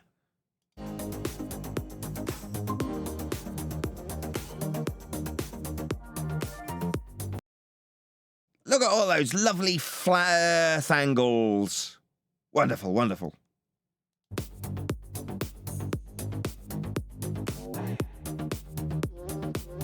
Success! And here it is, my first sundial, or whatever it's called. Comment below if you have a better name for this thing. I'm going to call it the Flat Earthimation. This is definitely not going to win any awards, but it is relatively cheap and simple to make, and proves the flat Earth. Wicked. Couldn't agree more. I'm glad I'm not going to be... Oh, I won't be doing this. I don't need to. I just need to see these numbers. As soon as you mentioned angles, I knew you would be measuring Earth flat. I didn't need to build jack. But thanks for doing it all the same. Wonderful. You will need to retract this shit video, though. I mean, you've made all the efforts and gone to the expense and made absolutely sure it's level. And then, for some unknown reason, put in your little chart there, globe Earth angles. You're going to need to retract this video. You know, making a demand. You're on blast. So you're going to need to remake it. Make special thanks to me right at the start. But this needs to go. This needs off the internet. It's misinformation. Yeah? should be fairly easy to assemble. It's just PVC pipes with some boards and paper on them. And the plumb bob. Actually, I think the plumb bob is not really that useful in... Is it not? Well, if for establishing vertical it is. Vertical, you know, isn't going to be something you get on a globe. In and out isn't vertical, and you won't have anything perpendicular to it horizontal either. So, plumb bobs and horizontals and getting stuff level, yeah, all of this is way beyond your comprehension on a globe, and none of it will give you an angle on a globe. You just seem to be utilising that's our flat Earth measurements to ask a question in false dichotomy. It's pretty sad, lads. But like I say, I'm going to need that retraction. This is going to need taking down. Chop, chop. And just adds to the build complexity, so I'm going to remove it. Good riddance. But that's it. I'm still not happy with it and want it to be simpler and cheaper and more robust, but... What, to answer the question, you need the better equipment? Oh, no, I'll alleviate you of that concern.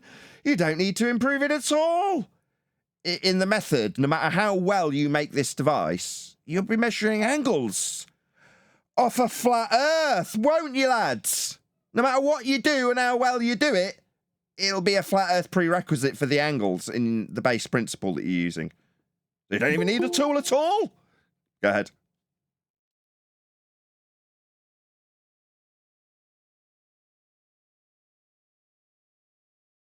Hey, Eli. Hey, 10th. Good morning, good morning. Man, what a joke of a video. No, it's just they just keep using our measurements. It's the cheek of it. You go to that first graph that he had, the green line, I think it was, showing the angle measurements, but not using a sphere.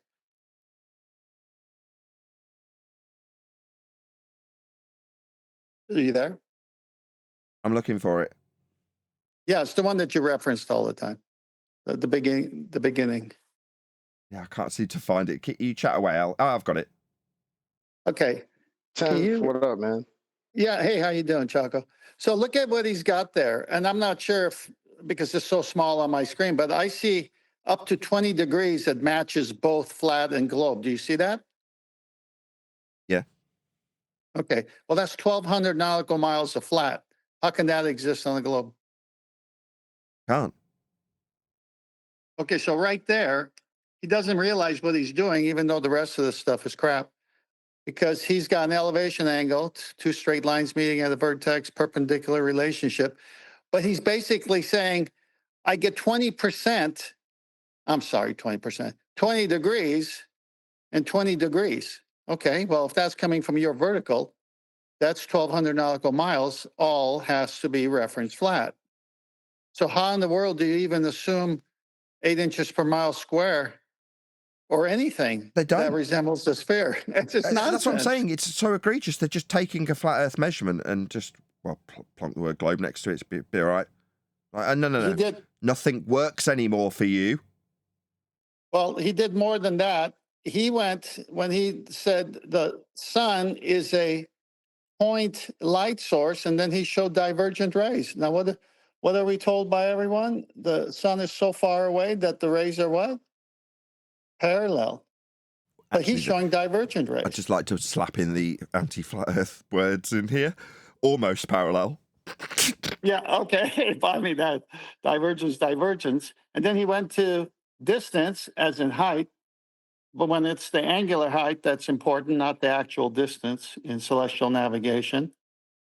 And then we got a circle of equal altitude, which makes 5,400 nautical miles all have to be flat. And you can double that to 10,800 if someone on the other side has the same angle to the same sun, if it's 90 degrees. And then he says reference frame. Well, what is a reference frame? It's an assumption that it's on a 180 plane. So he never even used the sphere. No, they just use flat Earth measurements. And then to top it off, and this will be the last, the fundamental reference plane or frame, whichever way you want, is the equatorial plane in the center of a circle that they say is their paradigm globe. Well, that is a 180 straight angle. If that's the fundamental reference plane, that matches flat Earth. That doesn't at all prove a spherical shape because you can't get an elevation angle from a spherical shape. So in every way, this whole thing died from the onset.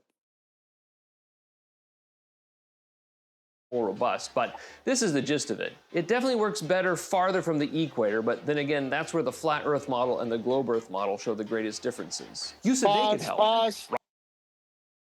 See, I mean, I can't believe it. I just said it, and you're showing the picture of it. Give them the same. Right. If you're interested in having one of these devices to measure the shadows of the sun, send me an email, and I'll see if I can start sending out prototypes for people to test. Now, I'm not suggesting that my audience should follow his instructions and send him a message at datatime27@gmail.com with regards to this show, because I've obviously already called you to action in regards to letting them know in their comments section, boosting them in the YouTube algorithmic love, that we definitely don't receive as flat earthers. Everyone gets one. Well, I don't know how quickly I can get these out to people. I'm not a factory. I'll probably just send out a few prototypes to people in order to get feedback before making more and selling them for a small price. The cost is starting to add up. Either way, if you're interested, get in contact with me and I'll try and get them out as soon as possible. Yeah, you do that. We want as many people measuring a flat Earth as possible. I mean, obviously, you know, you're going to need to tidy up this video when you put it out again without the errors that we've pointed out. I mean, you wouldn't want Data Time to be called frauds and charlatans, given that you're now trying to get money from your egregious errors. Now, I wouldn't want to call you frauds. I am going to demand a retraction, though, because it's wrong, fundamentally. Anybody got anything else to add? His outro is worth watching for a bit of a laugh. Will we get enough information to prove whether the Earth is flat or round? Who knows? Maybe we can get enough people interested that during future equinoxes and solstices, we can all go outside and record the sun's location on the same day and build an actual model of the size and shape of the Earth from the data. More data! It's data time! Did he say the equinoxes was his reference as for the time to do it? Yeah, he's going to need a flat Earth for that too. Well, that's called the vernal equinox. And that's when they consider the Earth stationary and the stars are moving, and you have a 180-degree flat plane all the way to the celestial sphere. So the reference there is a flat Earth. I mean, these guys have no clue what they just stepped into. No, absolutely. Any other comments? Thanks, Sensual. That was great. Thank you. It was a great laugh. Right, well, if there's nothing more to add, I'll say if you are watching this on either Nathan Oakley 1980 or Nathan Oakley premiering streams, then stay tuned, as there will be an after show to follow. Why nobody's attempted that? I asked him where he got his radius from. Because no, do you know why no one's attempted to tie the radius into that? By what, into the radius? Dip correction. Dip correction. It has nothing to do with the Because radius. That's what I why. told them. Oh, you stole my goddamn thunder. I can't set shit up. That's what I told Well, them. no, Eli, he was asking me the question and you jumped in, so you deserve this stealing. You're right. You're right. It doesn't matter. It's recorded and the guy will hear it. I told him I'd ask it. I told him that. I said, that's not dip correction. first of all. And dip correction is not calculated, it's measured. Exactly.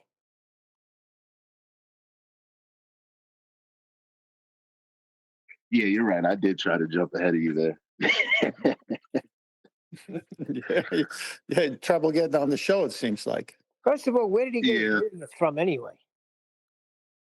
What? Where did he get his radius from? A flat Earth. He took his radius from a circle of equal altitude that's flat and he turned it vertical.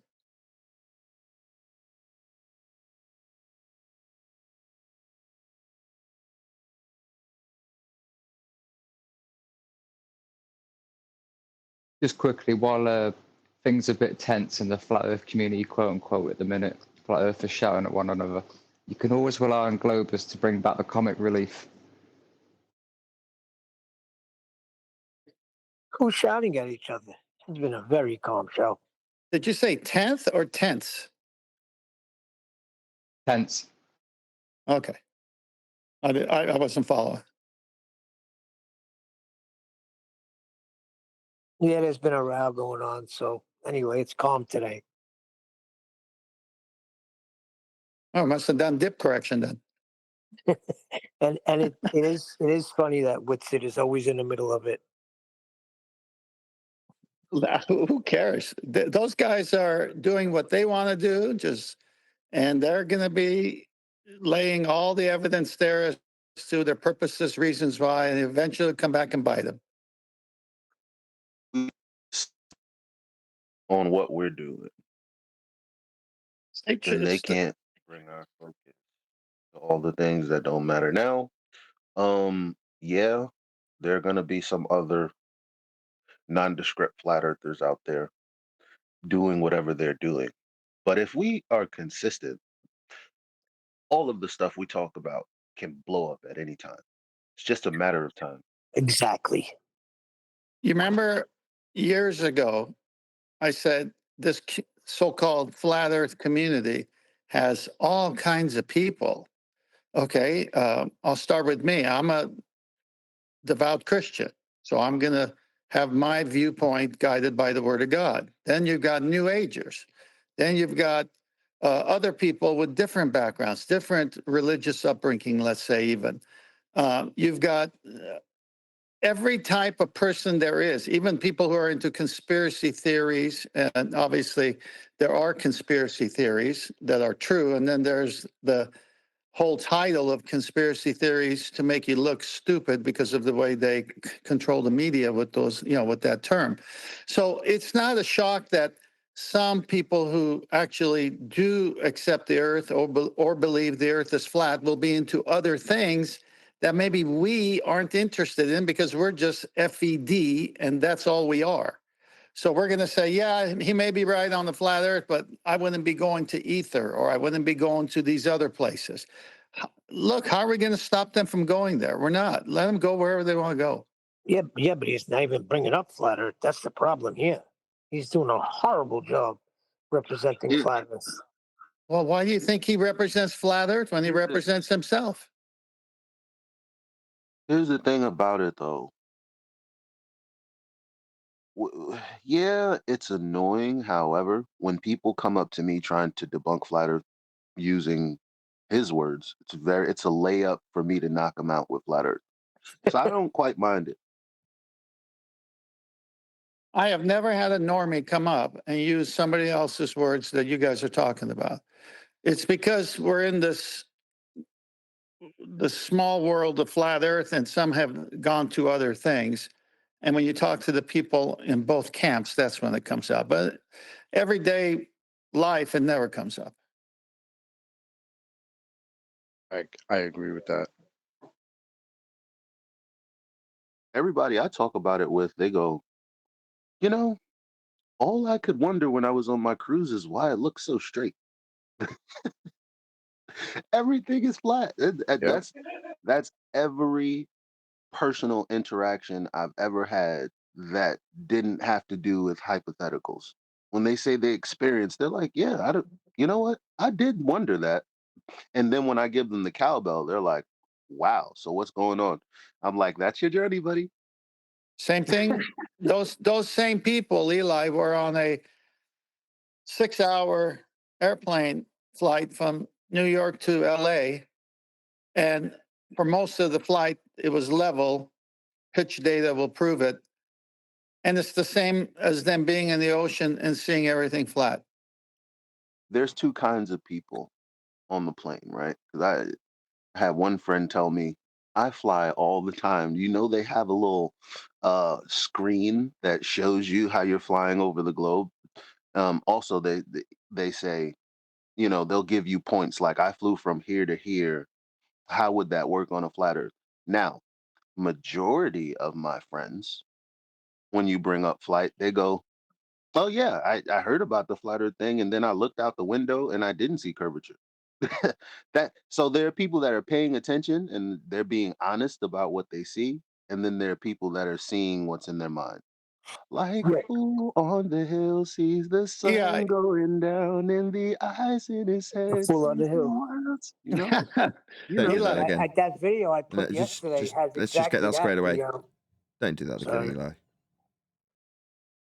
Yeah. Well, you want me to sing it for real and knock the socks off the audience? What? I couldn't No. be You clear. got a voice of an angel, bro. Voice of an angel. The video I shared with the guy from Cobra Kai, that's exactly what Eli's talking about. They're looking on a screen of the plane flying over a curve. No. The way you overcome that is that's an orthographic view. You have to know it's representing a great circle and it must be looked straight down.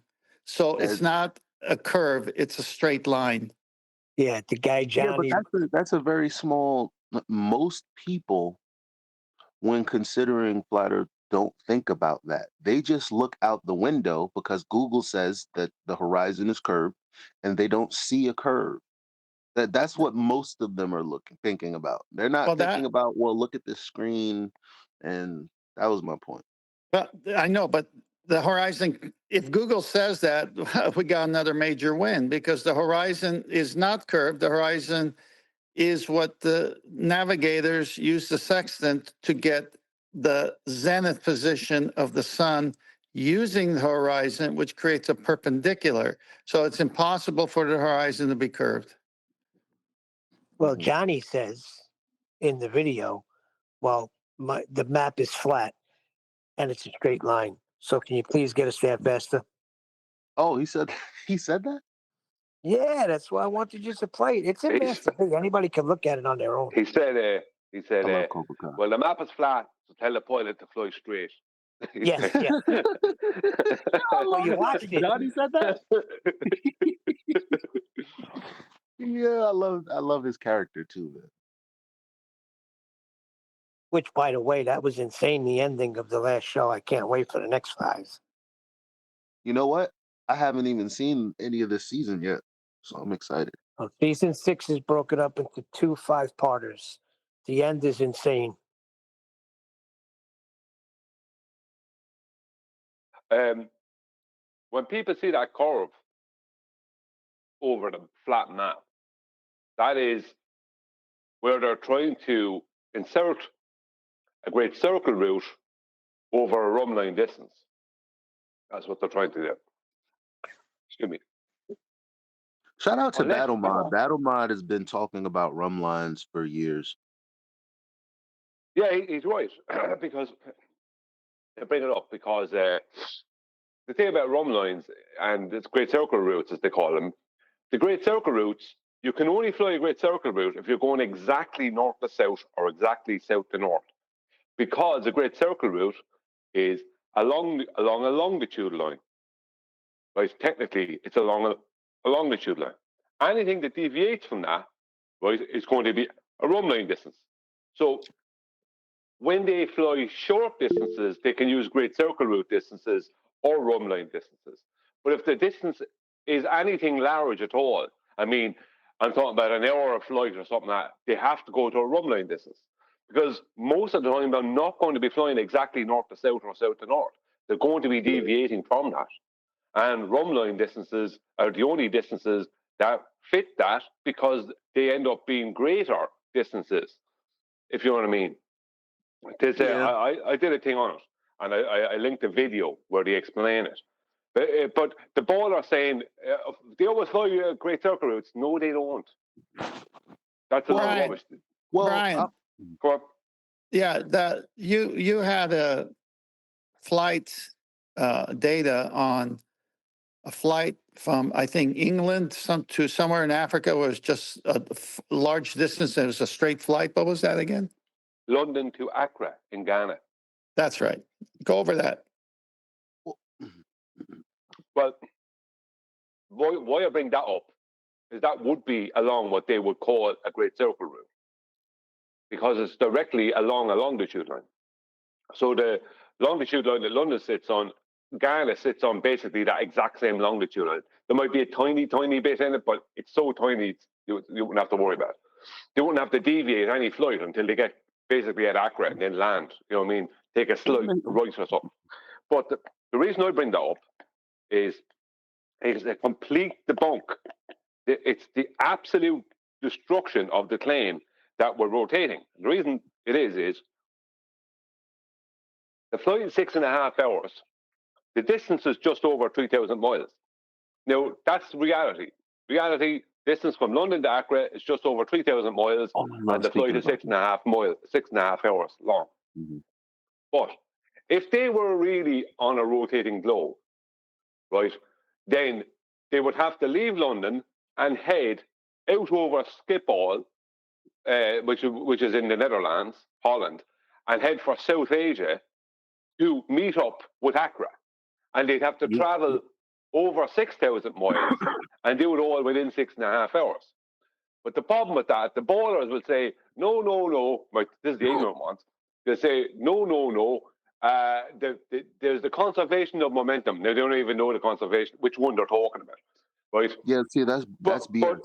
That's BS. I know that's BS. Yeah, I know that's BS. But let me finish this point. There's a way that I argue. Okay, go ahead. I'll let you. Just let me finish this point, because I'm getting here. There is no conservation of momentum. Right, within their claim, there is no conservation of momentum, either north to south or south to north. Directly north-south or directly south-north, there's no conservation of momentum. Because the conservation of momentum is purely based off of, it's a calculation based off of a latitude. So if you're leaving the latitude of London, you're conserving the rotational speed at that latitude. But and you conserve that speed, but you don't conserve the speed of the next one. It's a joke. But when there's north to south, south north, and if you remember Neil deGrasse Tyson talking about that famous field goal that won the Super Bowl or whatever, where he said that he'd done calculations for how much the earth rotated underneath the ball. Remember that? That's because the pitch was the kick and the pitch was directly north to south. Because there is a claim that their globe is rotating underneath things that are going north to south and south to north. But they don't like to deal with that. But the London to Accra flight proves that it's not, because they would have to travel double the distance in the same amount of time and fly a completely different direction. Go on, Neil. Well, what do you want to say, Nathan? Strictly accurate. Neil deGrasse Tyson's exemplary at making these magic tricks work so that they can be transposed with his clever wording into Globiolis, which is what Brian's arguing against. But their official claim is not Globiolis, is it? Neil deGrasse Tyson's just left enough wiggle room for it to be interpreted that way. Their claim is Coriolis. What Brian's bracing against, and rightly so, in terms of how you've taken it apart based on an anti-flat earther's description of Globiolis, conservation of linear momentum, but they would say angular. You've highlighted that also. But this isn't against the official rhetoric, is it? This is against Globiolis. Well, this is in line with the official rhetoric, because they can't claim Globiolis really in this situation. That's why I used it, because Neil deGrasse Tyson is referencing a globe Earth that's rotating underneath the ball, but the ball is being kicked directly north to south. So let me See, let if me it let was, me. go on. I feel like over the years as I've heard these things, I found an easier way to try to illustrate or describe what they're trying to say. But before any of that, let's first talk about that graphic that Nathan had up. It's like a ball with uh 90 degrees at north and 0 degrees at the equator, and then 90 degrees around and bearing. And all that shows me is if you have a plane of reference from 0 degrees to 90 degrees, and then you have a bearing from north to south. Which is also a circle. So there's no globe anywhere in that. In order for those to be degrees, you have to have a flat plane and a Yeah. circle around. What you're doing is, you probably won't get told off like I got told off for it 6 months ago. Is you're turning Brian's response to a response in debate into a flat Earth proof. Now, when I was doing that 6 months ago, which is taking everything and turning it into a flat Earth proof, you're right. I just want to make that clear, Eli. Kudos. And that's also what I'm going further yeah, than that. I I'm can going. I'm going sorry. further than that Brian's got because I triggered. had asked Matthew Learns with this I just want- Coriolis thing. The problem is, I just don't want you to undermine what Brian's trying to explain. And you I'm are not, 'cause right. I'm about to move into the Coriolis thing. Oh, go But on I then. just wanted to point that out because I wanted to say that for 10 minutes. Oh, well, you cheered me up, so I love that. It's just it won't cheer Brian up. Just so you know. No. I can turn I think what I'm Brian's talking gonna like about. this. I think Brian's gonna like this because I'm about to talk about the north to south and the supposed Well, Coriolis claim. just before you do, I can turn what I'm talking about into a flat Earth proof all day long, right? But it's the point I'm making is that I'm using their actual claim, which the ballers don't realize. There's two things they don't realize. When they're claiming conservation of momentum, they try to throw in the term conservation of momentum when it comes to the globe, right, and it not rotating underneath things, right? But what they're actually doing is they're not defining which one they're talking about. The only one that they can actually They've claim. assigned conservation of momentum. I'm trying to illustrate why there is no conservation Yeah, of momentum. I know that. I know that. Just give me a second. They have to claim, right, the conservation of angular momentum, right? They can't claim any other one because they're on a rotating body. Now, there's a load of issues with that, but the main issue with it is to conserve angular momentum, the angular momentum of anything you're upon, you must be physically attached to it. You won't conserve the angular momentum of a child's roundabout if you're floating over the top of it. So let me slam dunk this, Brian. Let me slam dunk this. That's the point. Okay, I'll go back to what I was saying in a few minutes then. Or maybe you'll go, damn, Eli, actually, yeah, that's a really good way of describing what I was trying to say. I will, no, I don't, if it's good, I'll obviously say it, but you're moving away from the point I'm trying to make. You don't know that. My example of the flight. Because I'm using, I'm just using reality, the implications of what they're claiming and how it doesn't fit reality. What? Well, you know how we have the pitch data? Mm-hmm. And how that's what it is? Everything that they say outside of that is irrelevant, right? Yeah. So if you're flying north to south and there's a singular point on this coordinate system that you're going to, you're going straight to that point. Now, if that point is on a rotating platform, the Earth, then you're not going to that point. But we are going to that point. It's not moving. We're not we're not rotating with the rotation of the platform. We're not doing any of that because there would be some deviation in flight. No, we're going to that point. Yeah, but Brian that's my point. That's what I said. I said you're probably gonna. It's an easier way to describe it, and you're like, "That's my point," and I was like, "That's what I've been trying to say." Yeah, but what I'm saying is that go on, you go, Kent, and I'll go in a second. I'm just saying what I'm saying is a little bit more in depth than that. Okay, Brian could do. Everyone, stop! Everyone, stop!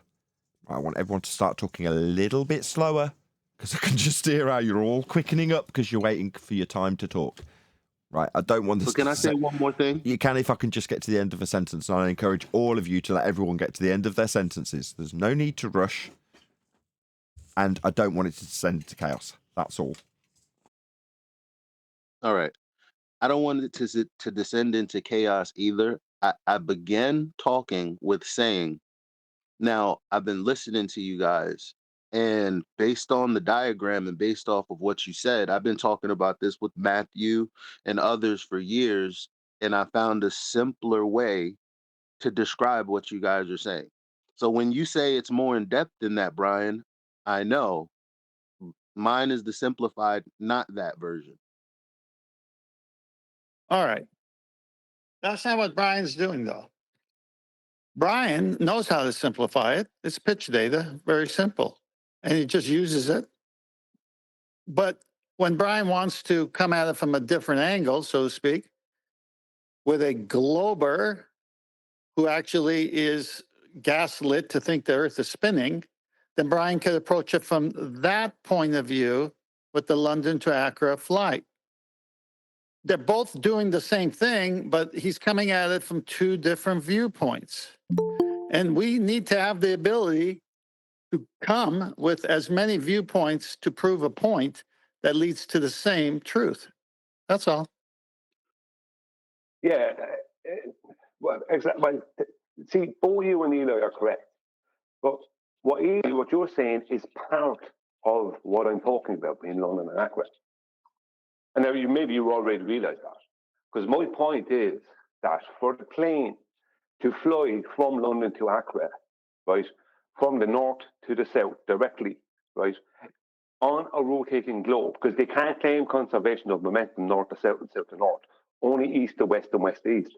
They don't realise their own claim. See, they don't understand their own claim. They don't understand Globiolis.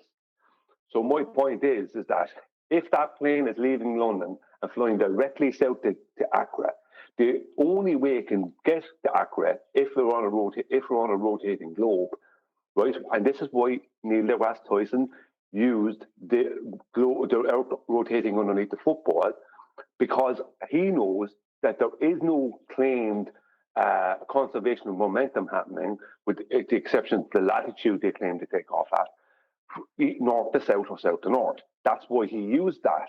That's why within his example, the Earth rotated underneath the ball, because the pitch, the playing field was directly north to south. So my point is that if that, yeah, exactly. So if that plane wants to get to Accra, Ghana, and I have done it out, I have it in 2 different videos, the plane has to fly not just over 3,000 miles, but just over 6,000 miles within the same span of time and take a completely different course. But it doesn't. It flies for just over 3,000 miles within 6.5 hours, and it flies directly north to south.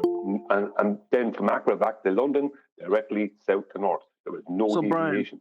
Brian, could I say, in other words, similar to Neil deGrasse Tyson's example, you said from Accra to where? From London to Accra in Ghana. Okay, Accra. So Accra won't be moving then for the plane to go into the field goal. There will be no calculation or measurement or anything that's going to tell us that will be happening, that there's a field goal, which is Accra, that's going to be moving, that the plane is going to move into. Nothing's moving. There's no conservation of moving left to right. There's none of that going on when you're going north to south. You're just going north to south. And when you get south, that point that you were going to is going to be there. It wasn't moving. Exactly. Within their paradigm. That's why Neil deGrasse Tyson used that. And the bowlers don't realize that because they don't understand their own paradigm like Neil deGrasse Tyson does. That's why he's willing to more or less nearly just give up on the drop of a hat, because he knows that what he's punting is rubbish. He knows that if I asked him about that plane, or you asked him about that plane going from London to Accra, and could he give you the calculations, he'd have to give you a calculation of Earth turning underneath it, because that's the claim they're making. Their Globiolis requires that when it's north to south and south to north. And he would do. He He would would do, do. but he wouldn't match reality. Let me read something here. This is the actual internet. Did the Earth's rotation help the Bengals win? Question mark. And then Neil deGrasse on X said, today at Bengals, winning OT, overtime field goal, was likely enabled by a 1/3 inch deflection to the right caused by Earth's rotation. The next thing he says, in the northern hemisphere, Earth's Coriolis force deflects airborne north-south projectiles to the right about a 1/2 inch in per 50 yards. Then he says, the Bengals stadium isn't oriented exactly north-south, and the field goal was 42 yards, yielding a 1/3 inch deflection, not 1/2, like he previously stated. So the point that Brian is making is that if for 3,000 plus miles straight flight, you don't make any deviation, but for 42 yards, the Earth moved under the field goal for a 1/3 inch deflection. Imagine if the Earth was turning and we were on a globe, it'd be a 6,000 mile trip, is what Brian's saying, because you have to account for that Earth turning underneath, but it isn't. And so it's a bunch of BS, everything. It's fantastic. Yeah, the bottom line is we're getting to Accra. So with that result, the only thing that they can do is calculate the the deflection in their path. But that would be incorrect because that wouldn't be what What the plane's deflection? data would be shown. I thought That's what I'm saying. Coriolis With the wasn't a pitch data, there deflection. would be none of that shown. That's With the the point, bearing on the Brian. plane where you're going, what they would have to claim due to the result will But not that, be shown in the flight data. That's the Okay, what point. you just say? yes. Yeah, Eli, you're going to flight data, which proves the Earth doesn't spin. Yes, we know that. But the point is, what Brian is showing within their argument with a glober who's still in that genre of Earth spinning, he's talking to that guy. Well, if for 42 yards it has this much change, how about for 3,000 miles? Yeah, I think we're saying the same thing. Yeah, except you're talking to two different people with two different points of view. You just got to know your audience who you're talking to. I mean, if someone says, how so? How well, so? I'll tell you why. If a glober walks up to me and says, I hear you're a flat earther and you believe the Earth is stationary. And I'll say, so is the opposite true of you? You're a glober and you think the Earth is spinning? That's how so. That's exactly what I was saying. If it's spinning and this is the result, then you would have to have some sort of calculation as to what happened during this flight. I'm talking to a glober, and if all things considered, then there would be this calculation that there's no actual evidence of a need for the calculation. Agreed. This is why you're using a field. This is why you're using a field goal, which has nothing to do with the airplane flight, to destroy but it's the argument completely for the analogous. airplane flight. It's completely analogous because we're talking about Accra being the Earth and the field goal being on the Earth. Yeah, they're both on the Earth. So it's the same. It's the same thing. I got a point of contention here. What would asking them for a calculation have to do with anything? What's a Nothing. calculation prove? To point out that there's nothing there. There is no calculation. There's just a straight flight from one point to another. Okay, yeah, that's fair. That's fair, but Like let's say they Dallas. had a calculation. Would that change anything? Well, my rebuttal to that is, well, that calculation, there's nothing in this flight data that shows that any deviation or deflection is happening. Well, it does change. So we all only have the events that actually take place, right? And then the globers put a story on those events, and they can't show you or demonstrate what's actually happening except in a calculation in a story, right? Exactly. Yeah. Funny enough, in those calculations, they're always in reference to a flat plane. It's not. Yeah, that's what I was going to say. A globe. Exactly. They'll all have a flat Earth genesis, John. Exactly. Yeah, remember I started with, oh, wait a minute, that ball that had 0 degrees at the equator and 90 degrees, that's not a ball. That's a flat plane. And then you have a bearing from left to right, 90 degrees also being at north, I'm assuming.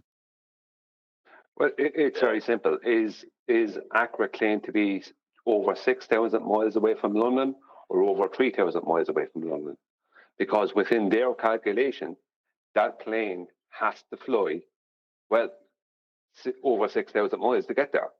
As a flight, not so much the distance between London and Accra, but for that plane to get there, it must travel over 6,000 miles if their claim was correct. It doesn't. It travels So 3,000 miles. just a bit And it off that. doesn't.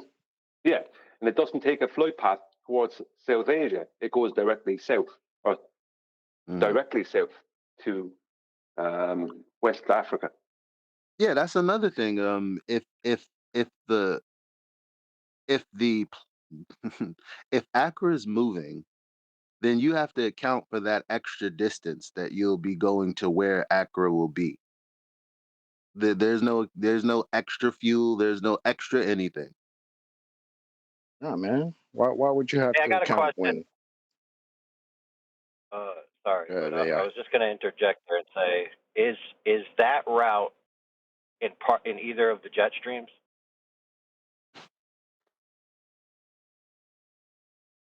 Like what I'm trying to ask is, would the jet stream add or detract?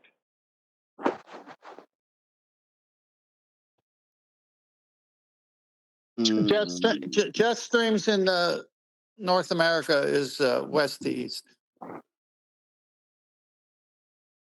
Okay, Not what about the always. subtropical? Which one? Not I'm pretty always. sure that one goes. I didn't say always. That one goes. Did I? Nope. It's not So, always. right, A lot of but times it goes north to south. We're getting north to south Yeah, now, dang. right in the middle of the U.S. That's why we're freezing our butts off. Yep. The official flight information is that it takes 6.5 hours to get there on average and 6.5 hours to get back.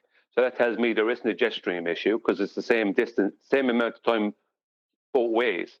And it is always claimed to be just over 3,000 statute miles if you work it out from nautical. So I don't know if there's any jet stream issue. I just know that the Earth is not rotating underneath the plane, and that proves it, kind of thing. The reason I asked is because we had this guy come into the politics the other day, and he was trying to say, so he's a tech on a plane. Like, he's not a pilot. He's not involved in anything but basically being, I don't know his role, but it's some kind of tech role on the plane. And so he was trying to say, you know, I went from the bottom east tip of Africa to the bottom middle of Australia, and it took us 12 hours. And I can't remember the names of the cities, but they're two famous cities. And he said, it took us 12 hours. How do you guys explain that? And I was all over the ocean, and I didn't see any land. And we're like, well, how did you validate any of that thing? It's like, why would we have to explain it? You went from point A, you arrived at point B 12 hours later. What's there to explain? And then, you know, he tried to give his little globe arguments with the AE map and be like, well, this distance is so much farther. A straight line distance, I would fly over these lands.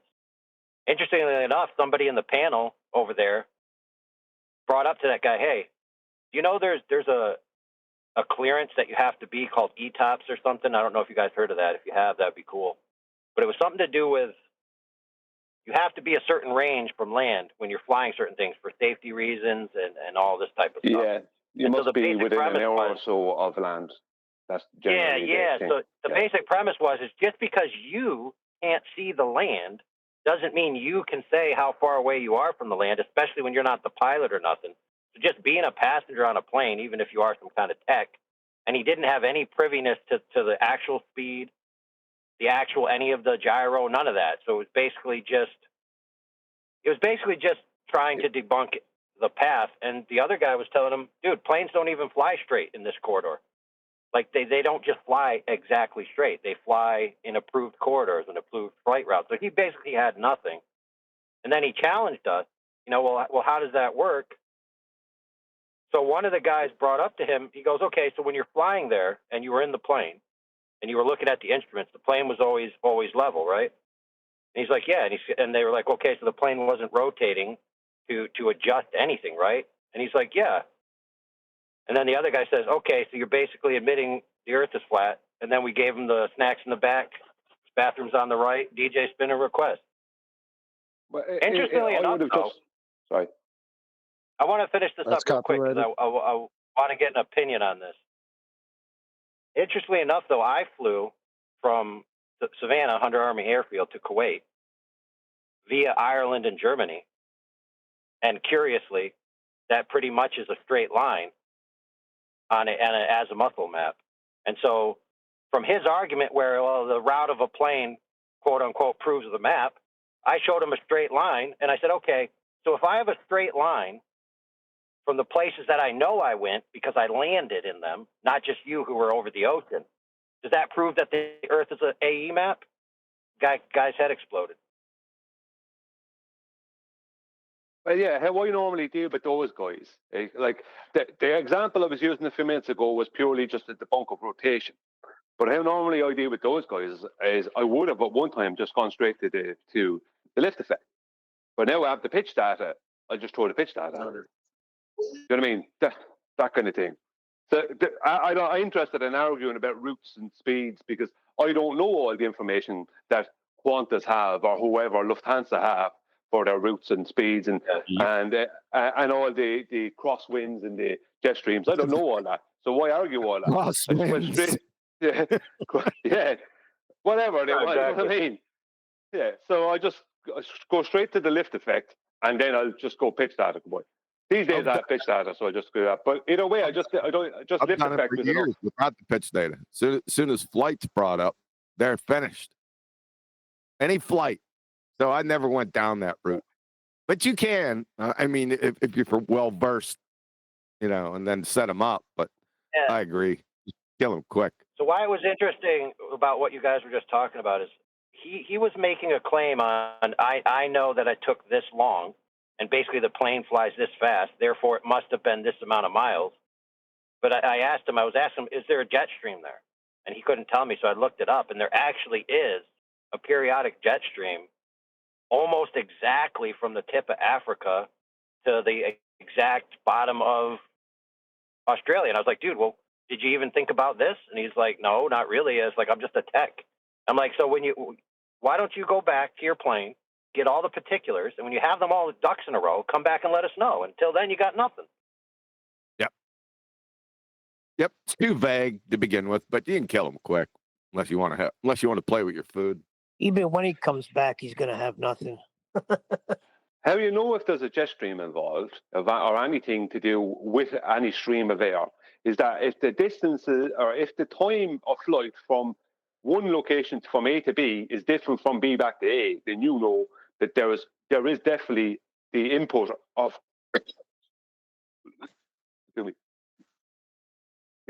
some kind of a jet stream or something, because it can't not be.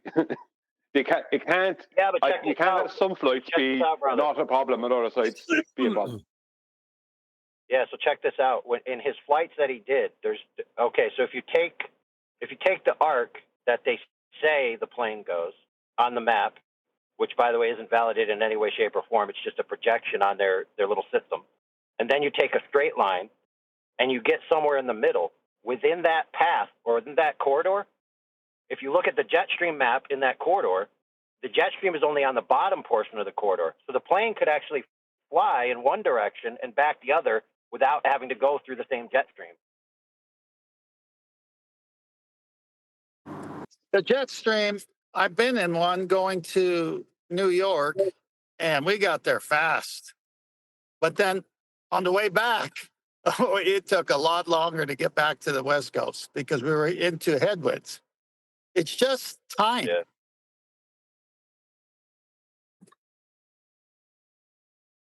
Right. So a plane taking a certain amount of time to get from one place to another isn't necessarily a measurement of the ground, right? No, they got their flight path, and they've got to stay in their corridor because you got certain eastern bound flights to western bound flights, and forget north south, but just eastern and western. And they are at certain elevation above the earth, so they don't run into each other. And that path, they take all the time. And if they got wind behind them, fantastic. If they got wind at them, it's just going to take a little longer. Did you say elevation? Altitude, same thing.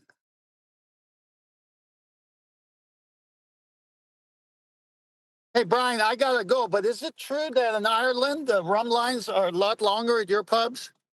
Yes, it is. Yes. Yes. How long did you wait to get that in? Have a good day, guys. See you, 10th. See you 10th. You know, one time when I was talking to Matthew Learns, Oh, brother. we were talking Have about you ever this. been in a Turkish prison? Sorry. We were talking about this north to south flight, and he was like, but it would be like you're traveling with a raft across a river that's going left to right. And I said that's dumb because on the other side, in a straight line distance, you just have the other side of the river, right? And he's like, I see what you're saying. Like, Yeah, he was putting a movement in between the two spots, but the two spots were still stationary. Yeah. exactly. The dude said to Nathan, I know we measure it flat, but I believe it's a ball.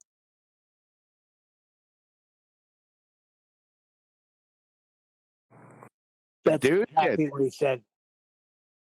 the dude, you're talking about the Big Lebowski, the dude. No, the Learns. Learns dude. Sorry, I watched he's Big not- Lebowski, so I got dude. Like I've been saying dude way too much because I watched that movie recently. Yeah, he's not the dude. He's a short bus swimming certificate numpty.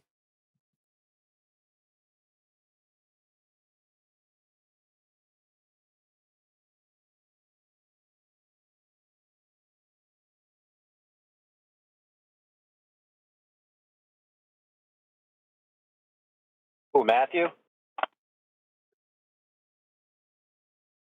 Oh, man. Yes. As long as Matthew's been around, there's still some guys that don't know how to take him out easy. They get so frustrated talking to him.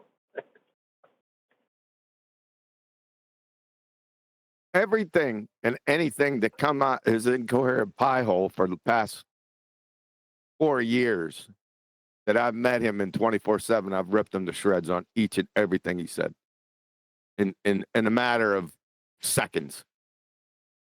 But he still comes back. I seen him. He's I seen him committed. around yesterday. He was in some group yesterday. I seen him in there. Wow. I mean, Oh it's not yeah, that hard. politics and He'll usually religion. concede the point pretty quick. It's just that after that he'll go right back to Bill. But I just believe it's a ball. Oh, okay. That's great. Can't do nothing with people's beliefs.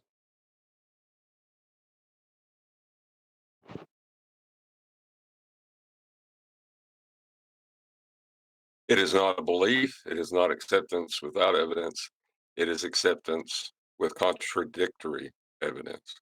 It's It's not a belief. It's I don't know what delusion. So Same he should difference. be saying, yeah, Chuck. Nah, same difference.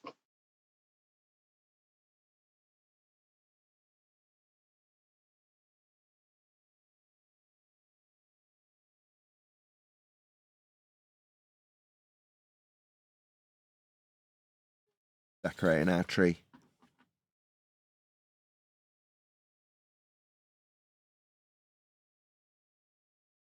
We're gone very quiet. Get out of it, Clover. Stop it.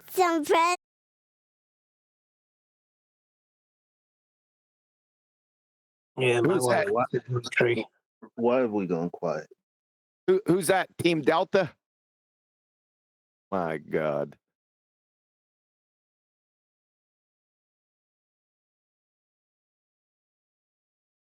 Is it Delta Remember when you Team? used to have all the. Mm. Ideally, both talk through each other, then leave prolonged silences. That would be ideal. Yeah, thanks a lot, Alpha Team. You trying to say data time? Yeah. What are you trying to? Yes. Is that like hammer time, like data time? Data time!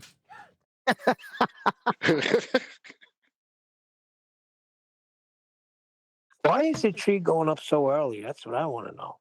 Usually it was the second week in Christmas. We had snow in November, so I'm feeling particularly festive. About this sort of time of year, normally I'm bracing against doing any of this stuff. Going, no, it's too much. It's too much Christmas. This year we've had snow, we've made snowmen. I'm like, no, I'm in the mood for the tree.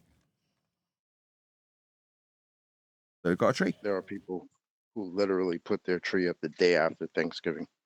Wow. Jeremy, again. People like a lot of Christmas. Hate to be a stick in the mud, but Jeremiah 10, I would like to go back to something that Tent said. I've heard this a number of times through the years. Sorry to take over. I don't think I'm nitpicking here. Maybe I am. I'm bored. Said altitude and elevation are the same thing. I don't think so. Anyone got any thoughts on that? Oh hell yeah, dude! I had to have like a 3-hour debate, alleged debate, with Necros about that over in politics. Altitude is air pressure above sea level, whereas elevation is a measurement of height above sea level.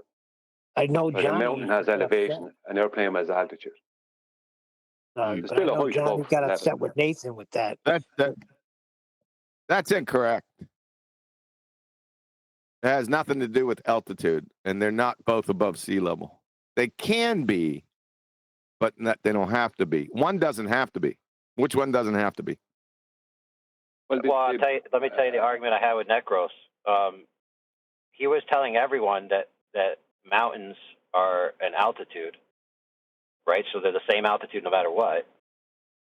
But they're measured elevation from their base, or whatever they decide is the base, to the tip, which is not necessarily its altitude above sea level.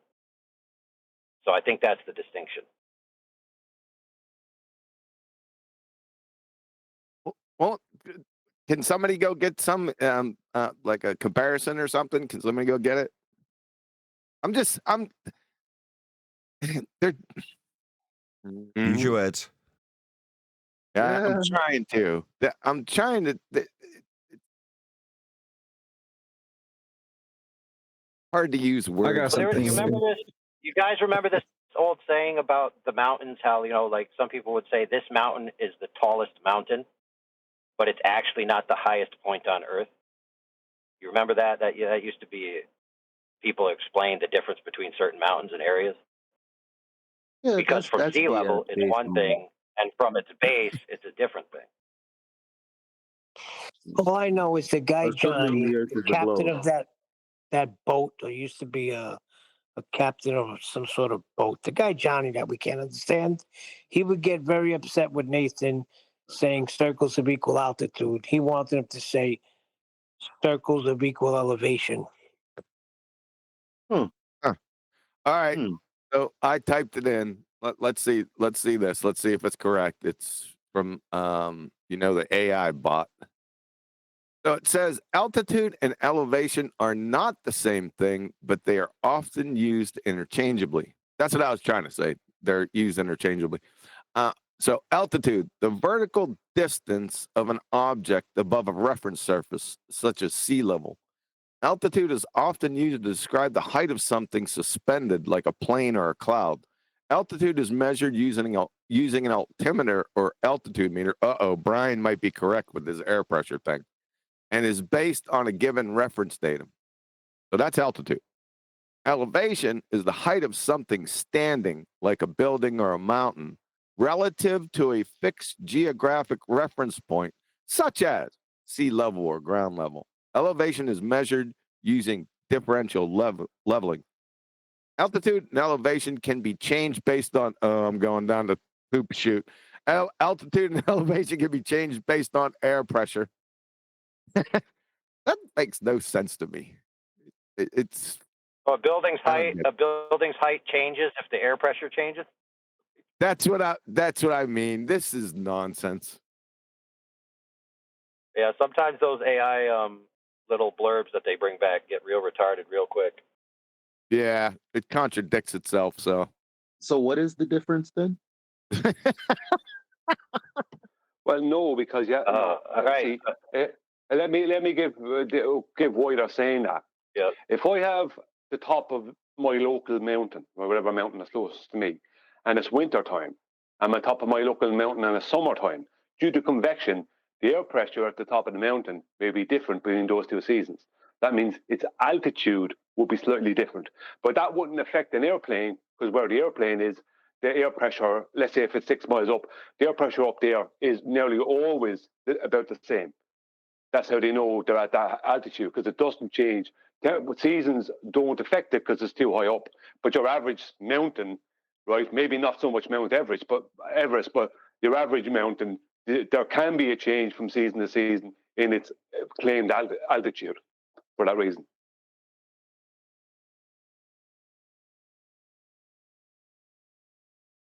But it's still the same height, right?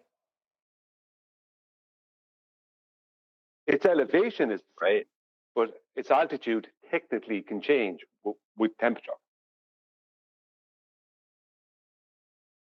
What the hell did you just say?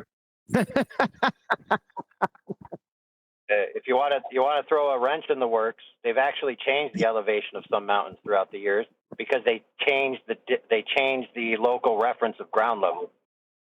Yeah, you could do it that way too. Yeah. Maybe I shouldn't have brought this up. Wait a second. How could the height of a mountain? But the point you brought up earlier is a point that I heard Neil deGrasse Tyson make, which had to do with the WGS-84, which we know is bullshit. Yeah. All I want to know is why get tall. It's not that it's actually a different elevation. All I want to know is, will I get taller if I go to a higher elevation? Will it change my height? It was just important to make that point. Like this idea that people think, well, you would think that based on this elevation, I don't even know which mountains, but they whatever mountain they would say is the highest, he'd say actually because of this location, this one is the highest because we live on a globe. But we know that's bullshit. But no, that's based on its base. I want to answer Neil's question, if I may, since he asked. Since I actually have a local mountain that had this happen. So where I am, I have one of the tallest mountains around. And the base of the mountain, isn't like a perfect slope. It kind of has, it goes down, then it comes out, then it goes down, then it comes out, and it goes into the town. And so there's things on those more flattened out bottom parts, right, where they're trying to rezone for construction in the future. So they had to resurvey the area. And so they had a base ground level, which was a certain above sea level. And so the distance from the tip of the mountain to that base ground level was one thing. After they rezoned, it got a little bit different, or in other words, lower. So from that new benchmark, the alleged elevation got taller. The mountain didn't actually change physically. They just changed the ground level benchmark. Yeah, so that's what elevation is. The difference between the two that I can see that I'll just stand on was elevation is the height of something standing, like a building or a mountain. So something that's fixed to the earth, while altitude is suspended above the earth. Oh, okay, everyone got that? Right. But the fixed frame being changed, but I'm sorry, not the fixed frame. The frame of reference being changed is not the elevation or the altitude changing. It's you changing where you measure from. Yeah, but that's still going to change your overall. If you change the benchmark, then that's going to change the elevation. Follow? Unless you're using sea level. Because the bench sea level is a calculation. You can change sea level as well. Oh. Yeah, Yeah. yeah. But the point I'm making is no, the sea level itself is only, it's not different in different places. It's exactly the same. It's the tide heights are different in different places. But once you have a sea level set, the point is that all benchmarks have a height above sea level. And so if you change the benchmark, then you're changing the position of the benchmark. But that's like me saying the height of the mountain based on this hill is different tomorrow when I base it on this other hill. But those two hills have a height based off of the same flat basin. Yeah. So Yeah. it's Yeah, you're altitude. correct. It's So- sorry, it's elevation. so when they the did elevation this- of the mountain off of sea level will never change. Well, Right. So so here's the thing: when they did this in my area, the arbitrary point is, what do you consider the actual base of the mountain? Is it this little portion of land here, or is it that hill, or is it that hill? And someone has to decide. We're just going to say this portion is the base of this mountain, right? So they had to just make a decision. exactly. Yeah, exactly. Because, like I said, the mountain goes down. The mountain goes down pretty steep, and then it kind of plateaus out a bit, and then it goes down steep, and then it plateaus out a bit, and then there's a little bit of a valley, which kind of comes out flat, and then on the other side's another mountain, right? So if you say, well, the deepest part of the valley is the base of the mountain, someone else might come along and be like, well, that's not fair.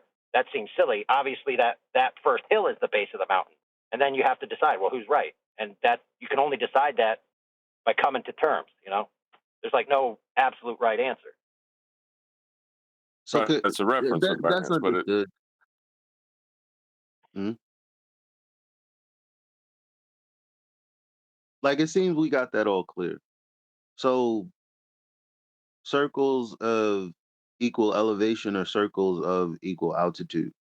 Are we drawing circles in the sky or around us? Or is it both? I you don't know. can't use altitude there because you don't know. You can't use altitude in that scenario because you don't know the height. No, you that's can correct. use an apparent elevation based off of the measurement.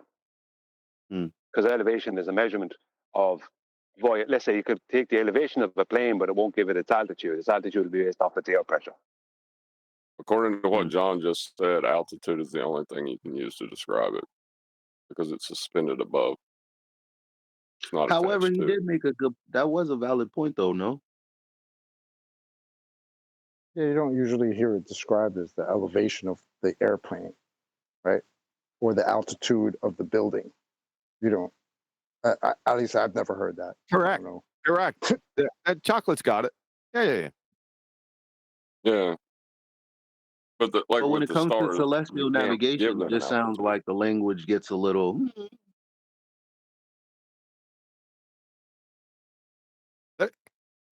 Yeah, that's true.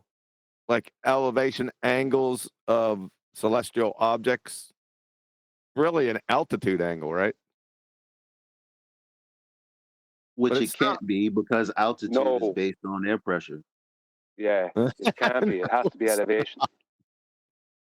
It can't be an altitude because you don't know like as I said earlier, I can take an elevation angle to an airplane, and it'll give me its elevation, right, based off of wherever position I'm in.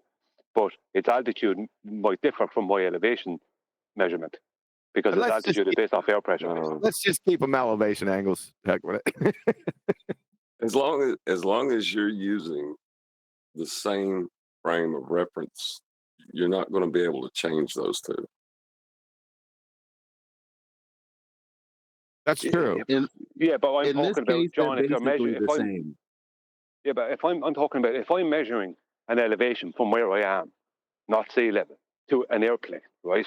Then its elevation for me will be different than its altitude, because altitude is off of sea level. But if I'm not at sea level and I'm measuring the elevation angle, then my elevation angle, right, is not going to match whatever good point, calculation but of, you know what I mean? That's a good point, but you can't say that for celestial bodies. Yeah, but that's my point. You can't say, you can only say elevation for celestial bodies, unless you want to, if you say altitude, you go, well, what air pressure are they at? Then you have to give a height.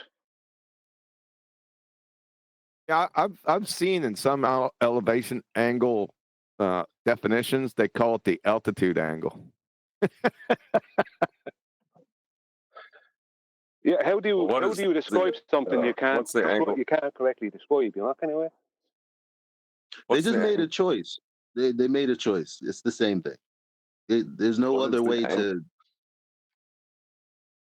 You only have an apparent elevation. That it should really be called the apparent elevation angle, because you don't know what actually. Because miles in the sky, you'll get the same angle. So Well, there's another angle that's actually used to calculate the distance. What's it called? Is it the co-elevation or co-altitude? co-altitude or complementary zenith angle. Yeah, But that's See taken how- off of the elevation angle. So you don't really get Yeah. an altitude angle because altitude is calculated by pressure and other stuff, right? Yeah. The angle is just the elevation from your reference point to that other body in the sky. If it's a celestial body, though, I mean, the height doesn't matter. Like where you are, whether you're on a building or whether you're on sea level. It seems like what we're doing is with altitude, we're referencing vertical with respect to horizontal, and with elevation, we're referencing horizontal with respect to vertical. They're kind of linked up.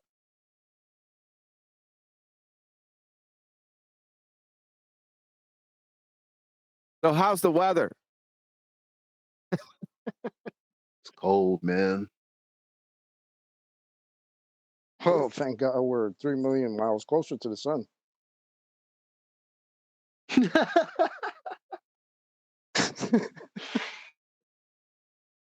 On the ground, there's no snow. Wait and a- on the mountain, wait the a tallest minute. mountain that I just mentioned is covered in snow. Wait a minute. The further you get away from the sun's core, the hotter it gets, though.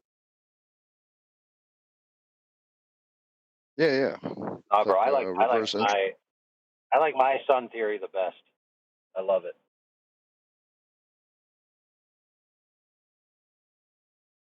There's a guy a while back that put out a critique against dumb ideas about spectroscopy and Glober claims. Now he's not a flat earther or anything. He was basically saying when he studied the spectroscopy, he's like, wait a minute, none of this makes sense of what their claims are. It's more akin to a giant ball of liquid metal. So I was like, perfect. It's a T1000.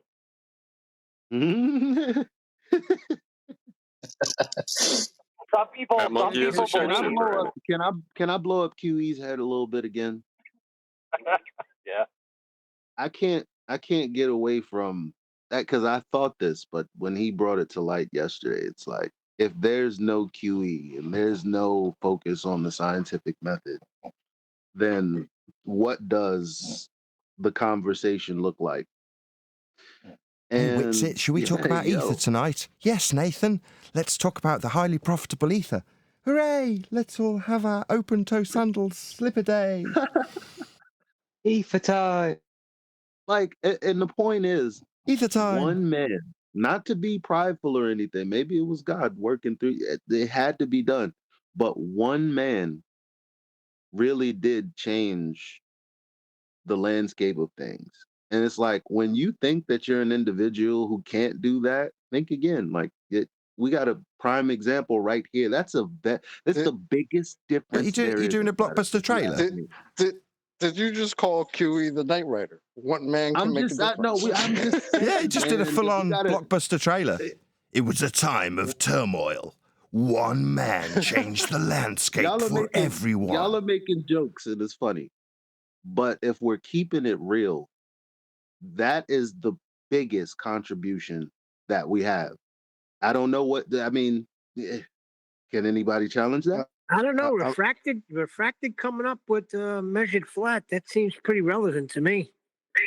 No, John's got this. This is pretty much his world at this point.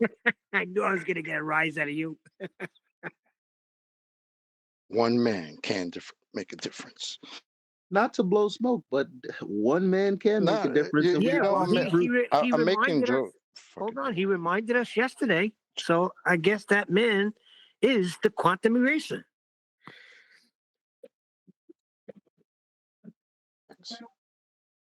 That's just what it happens to be.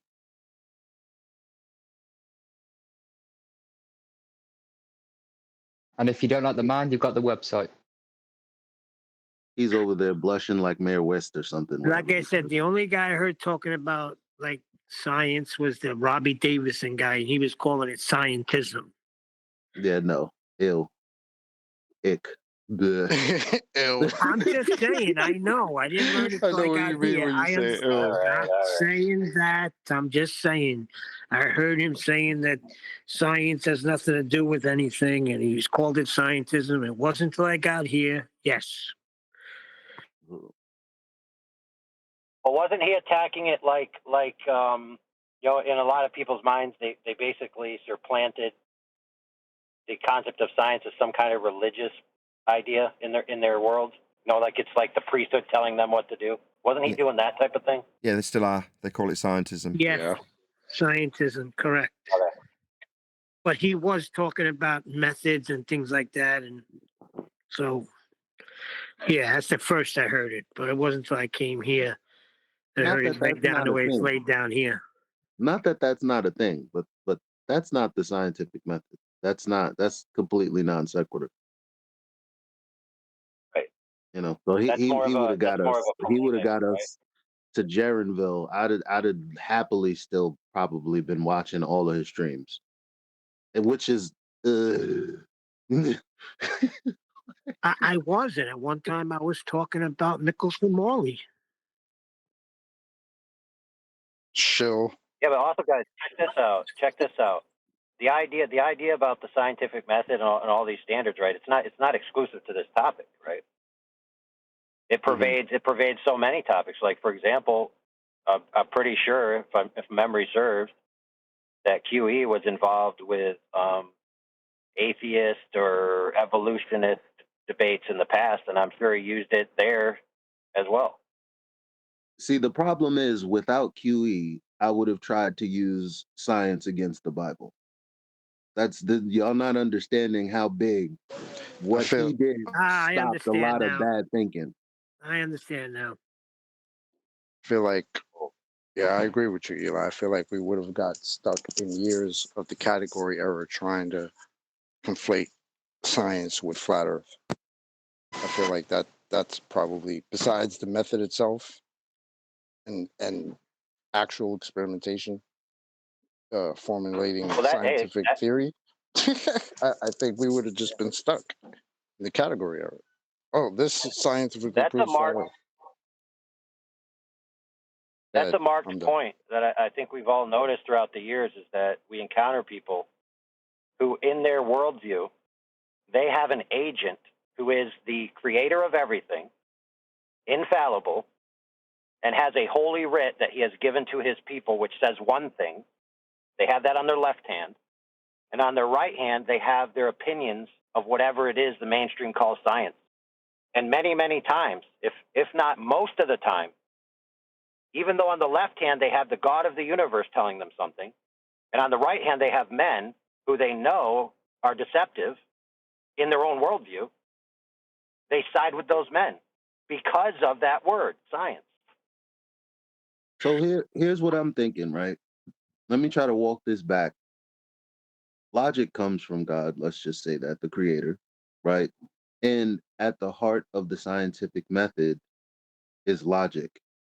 Now, what I've seen over the years since QE has brought me to this understanding, everyone around us is attacking that logic. Sometimes it's the scientific method. Sometimes it's telling people to stop begging the question. Sometimes it's telling people don't affirm the consequent.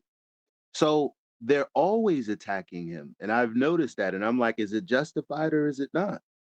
I mean, and this is why he's single-handedly the biggest player on the board. I can't see it any other way. I don't know why. It only proves three things. Am I getting kudos? I left the room. What the heck? Am I being lauded or something? Go back to sleep. Yes, Your Majesty. You gotta watch. You gotta go back and watch the show. We can't recreate what. Yeah, you can take a bath with a cigar and listen to it on repeat. No, for real though. Like again, in summary, I would have been without you at best trying to use science to disprove the Bible. And that's like we're trying to talk about how significant just one man was. And so when people say that they're one person and what can they do, you single-handedly changed the course of every flat earther in existence. Change the narrative. Hey, honey, have do you been hear dubbed. that? You have been dubbed the Night Rider. One man can make a I am the difference. Night Rider. I love you, Hey, Kiwi. honey, did you hear that? All jokes aside, when you put on your stern face, that's dead ass true. Hey, Facts. my wife. I walked out into the kitchen, right? I walked out there, and she's pounding stuff, Christmas decorations in the house, and she's got a stud finder, and every time she turned it on, it pointed directly at me. Wow. Make me laugh. Oh, shoot. Wait, did you say dud finder? Did you? What did somebody say? Dud Dud finder. finder. See, but there's no such thing as a dud finder. But I'm picturing your wife looking for studs.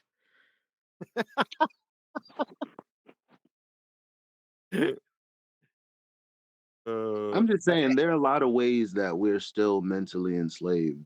And when you find someone who's shown you the course that other people take and the course you're supposed to take, and you're on that other course, you see just how big of an impact that made.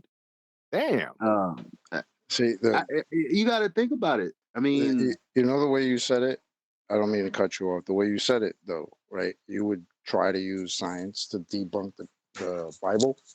Well, that's I a feel big like, deal. That's very dumb. Yeah, I would be and I very feel that. dumb still. And I'm saying, like, by the same token, like, we would have been trying to use science to prove flat Earth. Yep. There was another point brought up. Be careful with this one. That logic is used in science. That's correct.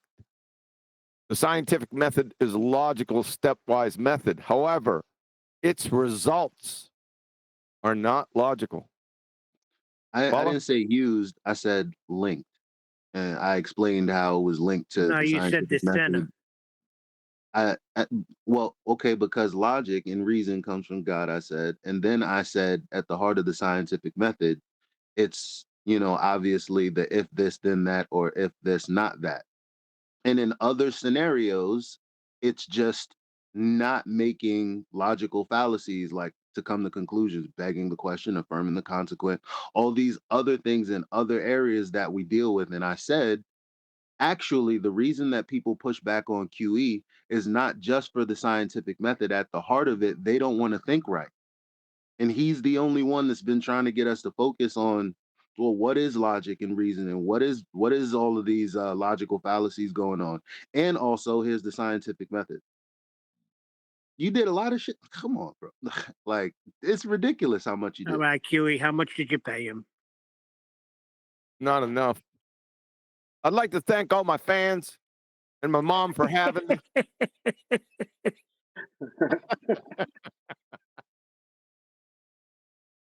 It is true. I was claiming Mickelson Morley, and my son still brings it up to me today. You used to believe Mickelson Morley was science. So, thank you, QE. You're welcome. Yeah, thank you. You're welcome. So, I'm sorry, I was talking to myself there. What the hell has? All right, now here's a. What the hell is what's it done? I'm sorry, I was talking to myself as it was you said.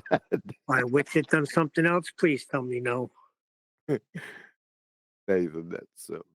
But Boy Zero Sky. Oh, his name's changed. Shit, what have I done? Hell, it'd take a while. It's ping pong golf ball. That's the new name. You could thank AI for that. One man stands alone. Quantum Eraser, Nathan Oakley, Bette Midler, in this summer's blockbuster hit, Flat Earth. The musical. All right, I got to keep it going. I got to keep it. I got to keep it going. I got to keep it going. I got to keep it going. I got to praise the creator because only the creator can bring things like this together, right? And so now, do we have QE if we don't have some crazy ass Nathan who, for whatever reason, fires up his computer consistently 5 days a week? Do we have a QE if Nathan says, "What are you doing? Why don't you just make your own channel?" What if QE just goes That'd off be to do no. other If it stuff? wasn't for that Nathan, happened. we wouldn't have That happened the after same old Goldbusters, situation. though. QE would just be like these numpty dips. He'd be going off to do whatever he wants to do. He wouldn't be really focused on this. He'd probably be doing something else. I thought that specifically came off of the Globebusters when Nathan went there and talked with Bob, and that whole thing happened. That Sunday there was no Globebusters, and I thought that's why Ballbusters was created. I could be wrong. It's a few years ago. I remember it very distinctly. The heavens parted, the angels came down, sang and blew trumpets, while the Come on, fiery it was writhers sweet. of hell rose up, and I battled against them. I remember it distinctly. I'm right. That's how it happened because I was a listener. So again, I often think about, you know, we're all human and things happen and we get sick and things. And I'm like, what if something happens to Nathan and there's no show tomorrow? God forbid. And that lets me know how significant a role he's played. And you know what? If you guys don't show up, if we don't show up for freezies, is Nathan gonna fire his computer? Yes, he will. He said that in the Times. He would be there alone every day. Oh, okay. Well, again, kudos to the guy who fires his computer up, but kudos to us for coming too and making it a conversation and learning the things that QE had to say. Because I'm pretty sure everybody else is too dumb to listen, and we're the only ones. No, it's that when you're hearing it and it's new, it's like, wow, I've never heard this before. Wow, this is making a lot of sense. You're gonna stick around. No, if it wasn't for Werner Heisenberg, there wouldn't be a Nathan show. There wouldn't be a QE hanging around a Nathan show, and we wouldn't be here talking about it. Nice. Werner Heisenberg and I'd like people to like hear him. the rationale behind this. Go ahead. Well, if it wasn't for quantum mechanics, and he's considered the godfather of quantum mechanics, we wouldn't have computers and smartphones and the internet and all this other stuff to be on. No, Yeah, but if it wasn't thanks to his parents, he wouldn't be alive.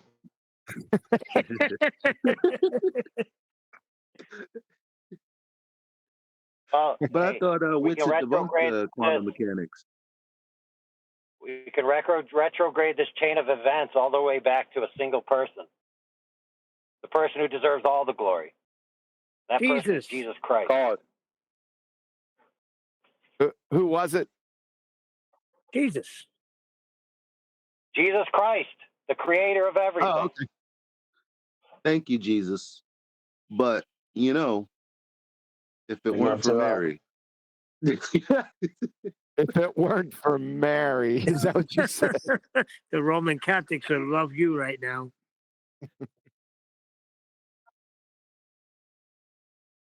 Oh, man.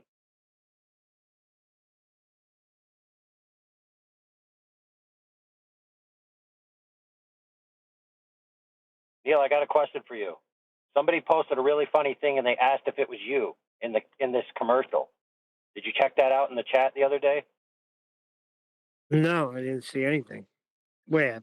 It's so funny, dude. You got to watch it. It's basically a commercial for an old video game about like a helicopter that just blows up cities, and the narrator for it, somebody thinks sounds just like you. It's like from 1990s or something. Where is it? Yeah, you know what? I'll look for it too. So it's not too long ago. Might be from Righteous. Discord main chat. And it's so old. I mean, if we wanted to play it, I don't think we'd get hit by any copyrights.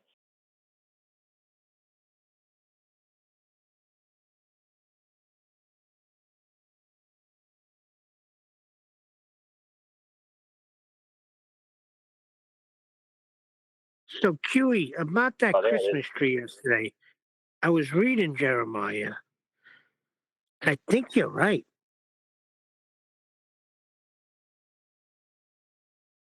Right about what? About the Yeah, I Christmas tree. Now, reposted it. commentators say no, it has nothing to do with the Christmas tree. But I remember as a young Christian just reading through the Bible, when I came across that, I mean, it just said Christmas tree to me. And as I was reading it again yesterday, that's all I could see was the Christmas tree. Yeah, yeah, me too. Really?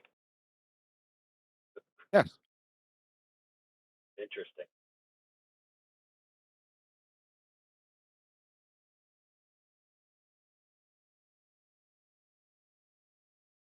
Yeah, but if there is no us, Nathan would be talking about computers. Who cares about that? So Well, if you want to get Neil, deep, there's a reason why we're all here, commercial correct? deal. what's that? Hey, can you say that again? I was talking through you. I said there's a reason why we're all here, correct? It's not for nothing. I always say that. Then what the heck are we doing here?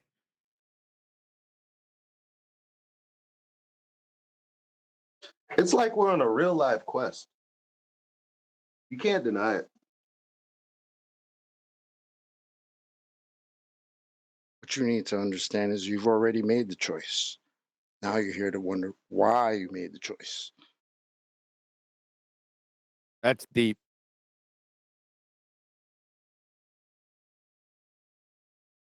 There is no spoon. They're changing the world. I don't know. That's a little bit. It sounds like delusions of grandeur to me. No, man. Okay, so then what are we doing man. here then? No. It's delusional for me to say what I've said about you, and yet it's reality. Yeah. He just threw away his own legacy there, Eli. Exactly. I don't understand that. What are we doing here then? If we're not here to change He's a humble the man. narrative He's a and the humble man. That's worldview, then what are we also a doing here? virtue.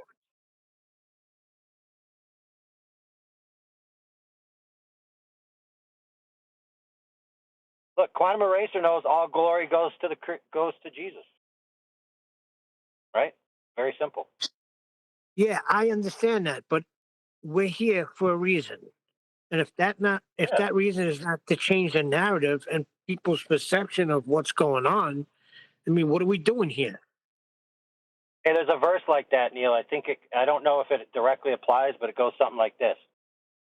I was raised for such a time as this.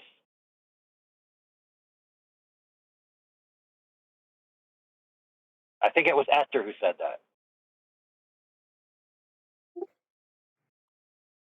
I think you're right. Yeah, it's in Esther. The only portion of the Bible that does not mention God. Yeah. So she had to speak the truth to somebody that could have costed her life. And when people were saying, you know what, this is a big deal. I don't know if you want to do this. You know what she said to him? She said, I was raised for such a time as this. If I perish, I perish. I perish, yeah. Yep. That's what it says, yeah. Kind of feel that. That resonates with me.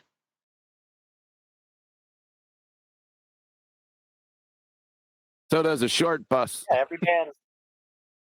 With the helmet or without the helmet? I prefer the helmet. Stupid ass. Hey, check this out. If there's no Witsit, there's no break into the mainstream. No, you can't do anything but Witsit. No, I'm saying that's where we're going. Because me, I already have plans. I'm already. Sounds like I don't know where you're going. It sounds like you're far away, though. Yeah, it sounds like where you're you at, in a cave or something? broadcasting. Broadcasting from your local men's room. Check this out. If there's no Witsit, what I go on to say, or what we go on to say on the Killer Priest podcast, doesn't get as much blowback. And if it doesn't get as much blowback, there's less attention. So what you're saying is we need his numpty canvas so I can paint my Rembrandt. No, there's no such thing as bad publicity, and sometimes bad publicity causes a bigger stir. Yeah, these are all justifications that you say when you've had a very bad marketing campaign. So if you look at Jaguar at the moment, with their slightly late to the table, woke as all hell campaign that's changed their branding, everybody hates it. Oh, well, does that mean we're going to see lots of Jaguar sales? I'm thinking no. But there's going to be some marketing guy somewhere putting the spin on going, no such thing as bad publicity. If it wasn't for everyone hating it, no one would be talking about Jaguar. Yeah, but you really just wanted to buy your cars, don't you? As opposed to talk about how woke and awful it is. Well, it's good news. Okay, well, it's not good. Well, from my perspective, well, not even from my perspective, there are people that have specifically told me that they're tired of the Dave Wises and the Witzes, and they just want to hear, they want their audience to hear more of us. And I think get us on there. Yeah, we're going on there. I'm just saying we're much more appetizing now than we were before. People are starving. I'm just saying. As cliche as it sounds, I need to go on with a book, basically. Once the book's done, I'll be putting pressure on you to get me on there. So agreed. What do you think is the? Oh, sorry, Nathan. No, I was just going to say by saying, that it's cliche but expected. It makes it more normal to go on to something like that and fawn, plug. Exactly. It's like when a writer has a book tour. He goes to all these different places and finds the books. When that book comes out, that's a lot of work that's gone into that book. Like Mark Gober recently. Eli, why do you think that is? Just curious. The last statement you people made. like familiarity. So seeing your favourite celebrity on the circuit because he's promoting his new film, promoting his new TV series, promoting his new book, that's normal. So it's kind of just what's expected. No, I think Chocolate's asking Eli, why are they tired of that nonsense that they're hearing? Because they're hungry for truth right now. Now's the time to strike. Well, there's only so many times that you can hear. Just a second. There's only so many times that you can hear that. Let's just say that alien spacecraft landed somewhere, or blah blah blah. And people eventually are going to ask for, give us some cowbell on all this, because there's only so many stories. Because that's all David Weiss and them are giving them is stories. They're not giving them measurement. So people are looking for something. Okay, we've heard all that. Now prove it. That's basically what's going. Yeah, that's the gist of it. And so people, they're just wondering, in the back of their minds, they're like, I know there's something more. And then I come on the Killer Priest podcast and I represent the arguments from Celestial Navigation and the Black Swan. And they're like, where the hell does this come from? And I'm like, yo, come over to the Nathan Oakley 1980 show. So that's the first time they tasted it. So they're like, this is the real stuff. We've been given the garbage stuff. See, it's more appetizing now because the garbage is out there. Oh, I see what you're saying. Nathan, when the book comes out, are you at dinner parties that you're now a writer? Me? Well, it's something you can brag about. You could get yourself some sophisticated glasses that you don't need. Tell people that you're a writer as well as a YouTuber. Yeah, a black polo neck. I'm going to go yes.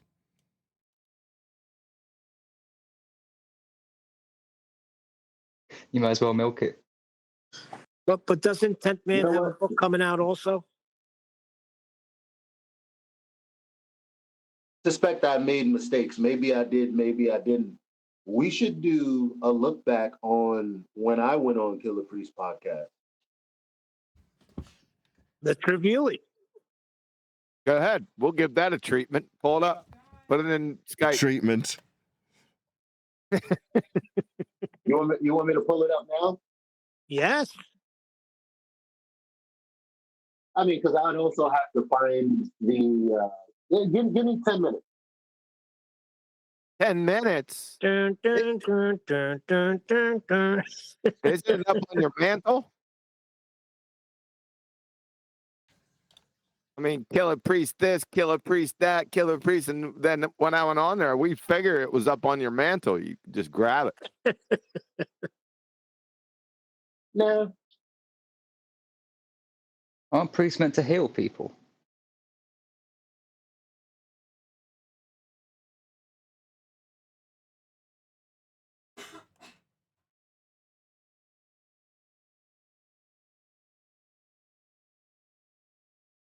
No.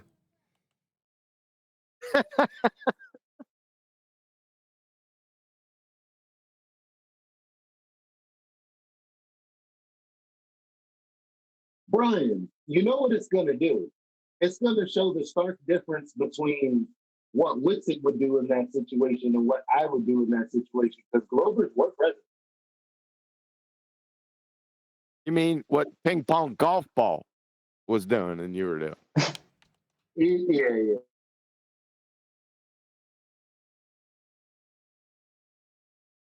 Make sure you tune in today. We're going to be reviewing some more ping pong golf ball.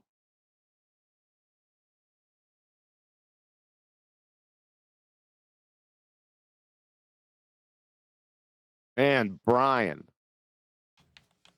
Good Lord, save us.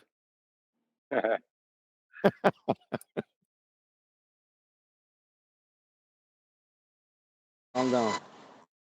This is going to be interesting, folks. I would tune. Did you advertise my show today, Nathan? Yes, I did. Right at the end of the live stream, I shouted it out as the live stream was actually ending. If you know what I mean. Thank you.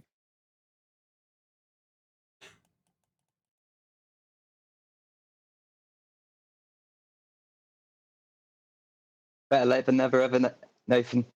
Well, it came right at the end of the stream. You know, like after the outro had rolled. I think that's a good place to have it. Last thing that they'll remember. I'm not particular about it as long as you mentioned it. Thank you. It is.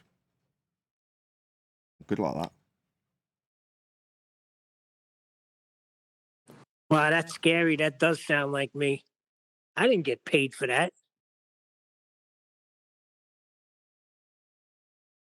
What did Elijah say? That we came here for freezies? Is that what he said? That was pretty funny, by the way. Yeah, along with his weeds. He be being in the weeds.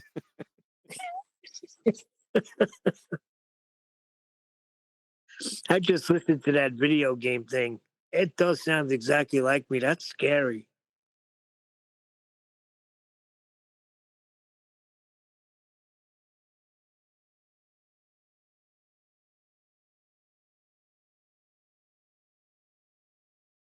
Come on, Elijah, while we're young.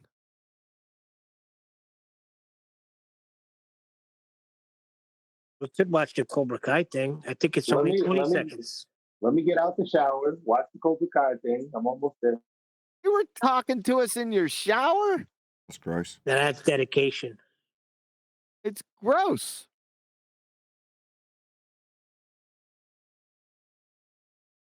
No. I've been there where I went to take a shower and I brought my phone, plugged it in because I want to still listen. And you hear something and you have to respond. The problem is you're soaking wet.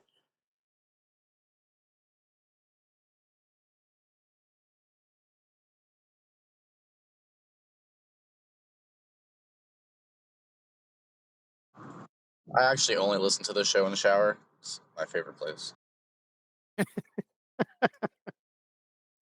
So that's why we never hear from you, because you're always wet and you can't come off mute. Well, I'm always wet, but yeah. I can't help it, but every time somebody says shower, I think of Kramer in his shower with all his lettuce and his vegetables, and while he's getting the shower. Oh yeah, that's right.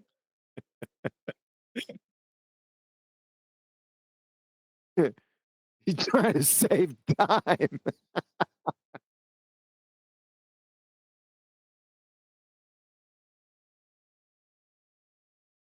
The best is when he gets banned from the fruit store.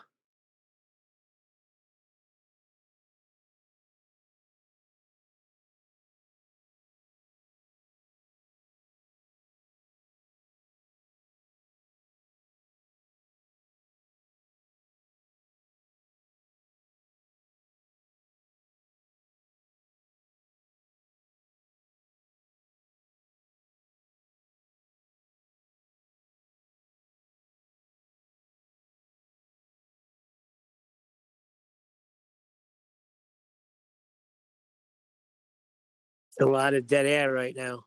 Yeah, I love it. Every second drives Nathan absolutely crazy. You're gonna get a with that soon. I'm playing a game. I'm all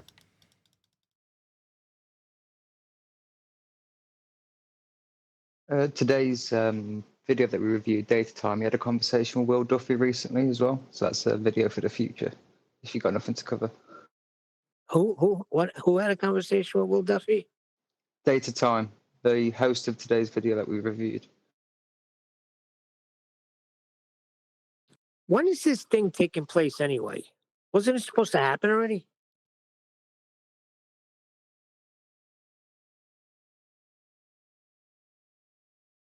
Well, Conspiracy Tunes appeared on my suggested feed. I didn't watch the video, but he appeared to have a camera in somewhere that looked like it could be close to Antarctica, and like he was referencing it, and he was whinging about flat earthers and what they're whinging about. I didn't really pay too much attention, but that could be the start of it.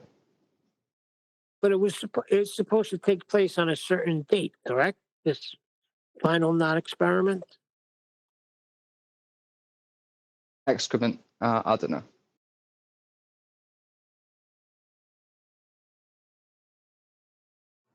Isn't that coming up soon? It's December already. That's what I said. It's December 3rd. I thought they'd be there by now. Really? Damn. Hold on. Let me ask what's its agent. AI. What's going on with that?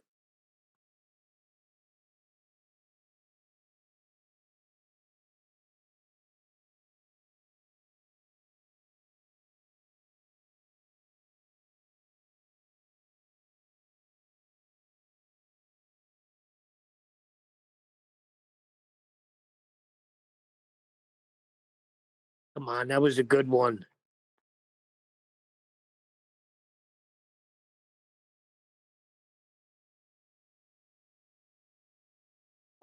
You know, it's not a good one when you got to tell everyone it's a good one. Wow, that was a good one. Just nobody acknowledged it because everybody's afraid. I didn't hear it. What did you say?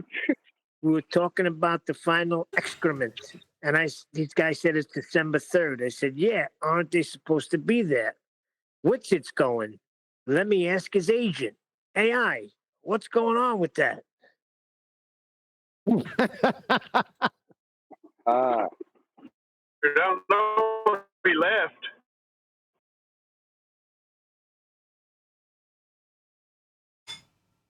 You say he left? He left right about then. Yeah, that clears it up.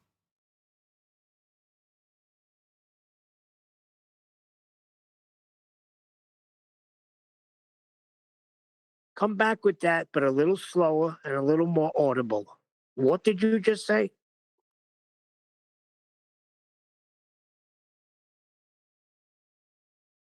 I said he left right after you asked him that. That was perfectly clear. Thanks. I agree. You roboted, boy. Hey, Elijah, you sent me a video that's 4.5 hours long. All right. I'm combing now.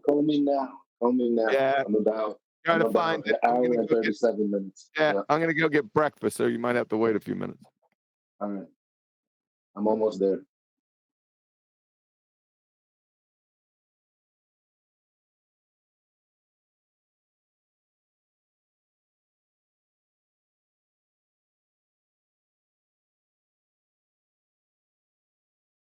I like the confidence, Eli.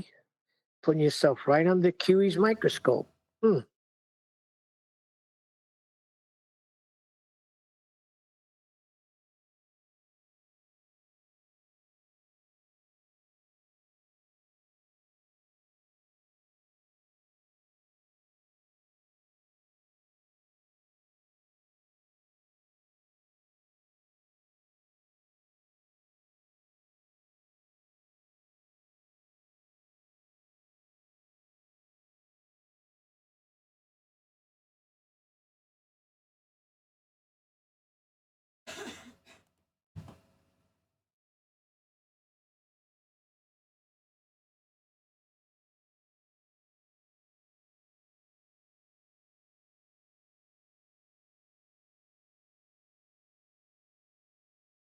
Hey Nathan, when you put out this Uncut and After show, do you edit all the silence? No. You just leave it running. Yep.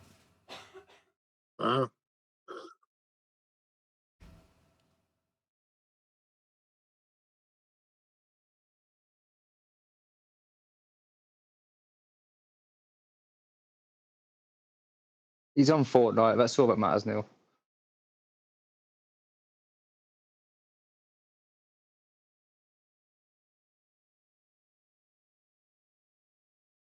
Until we hear Victory Royale, then we got to start worrying about with that.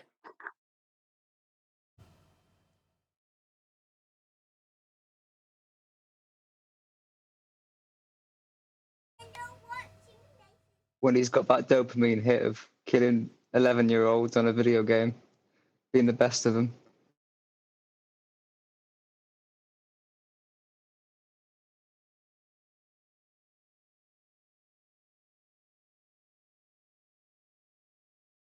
I miss Adam already.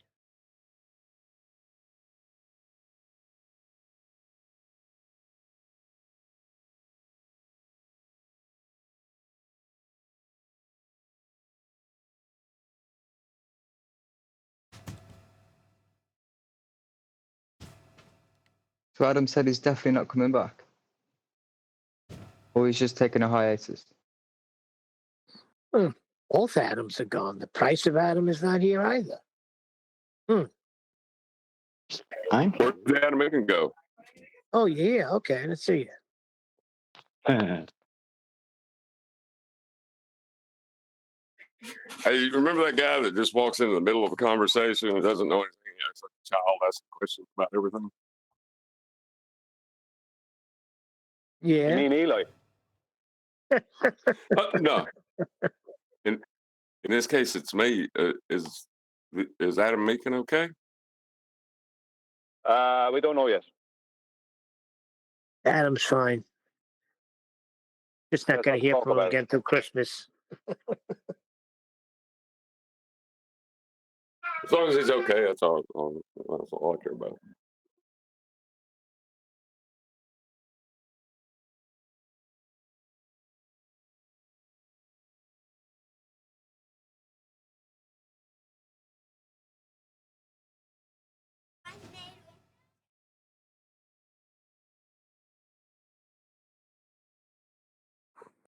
Brian, were you here for the whole show, or you just came in later on? Came in late, Nate. You must go back and listen to the beginning of the show.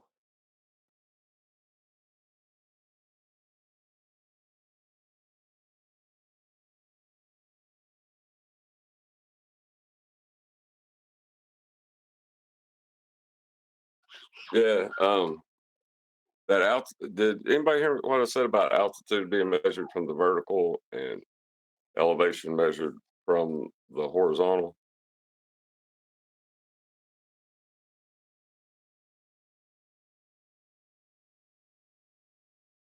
I did not. Go on.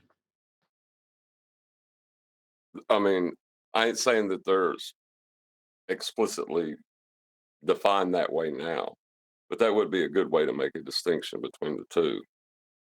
Like with something's altitude, it's not is not connected to the ground, so you measure from the vertical. And something's height or elevation would be part of the ground or attached to it. So you'd measure from the horizontal.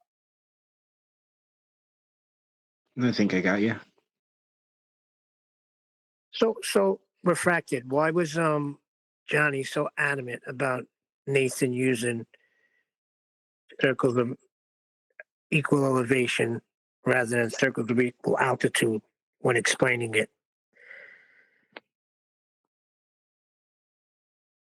Well, because you have to use elevation there because it's you're talking about with respect to the flat plane, right? Not with respect to the sky, which either one's fine, really, but you want to get hyperkinetic.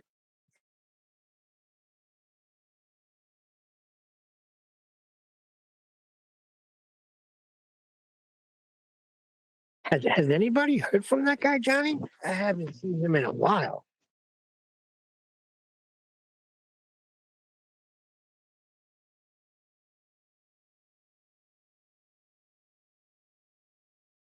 Are you talking about the shrimp boat captain? Yeah, Johnny Hartman or something. He said he was just popping out to get He cigarettes. went back. He said he'd be right back. I thought I was going to say he went to Biola Battery, Alabama.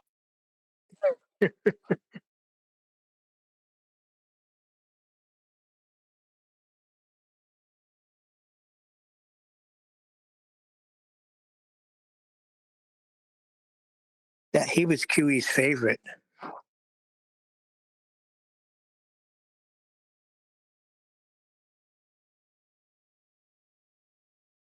You're trying to trigger QE to give a response, aren't you?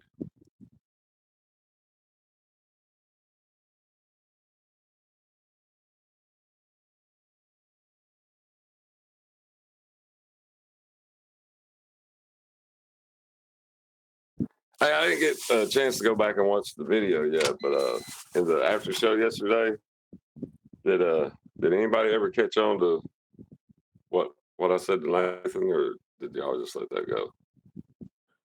What'd you say? Remind me. I said, would these people be cancer? Oh, they're definitely cancer.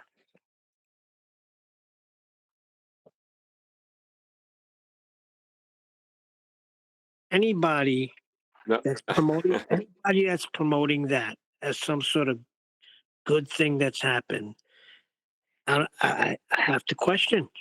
I'm sorry. Yeah. Well, the thing is, I'll just let it be me and Nathan's inside joke from now on, I guess.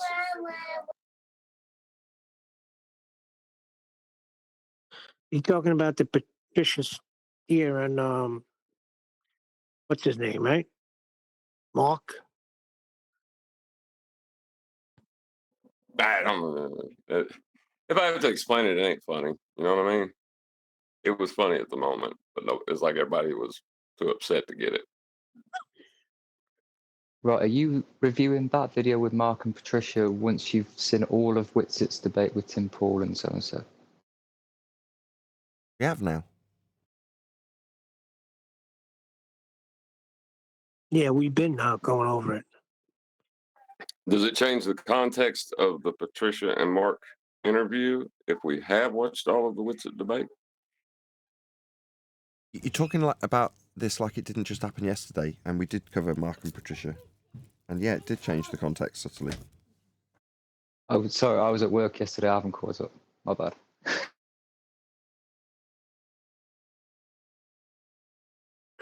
Did the Witcher changes it pull a it out lot. in the end?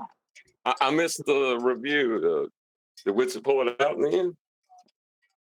No, and it makes it all the more the worse. It does change it.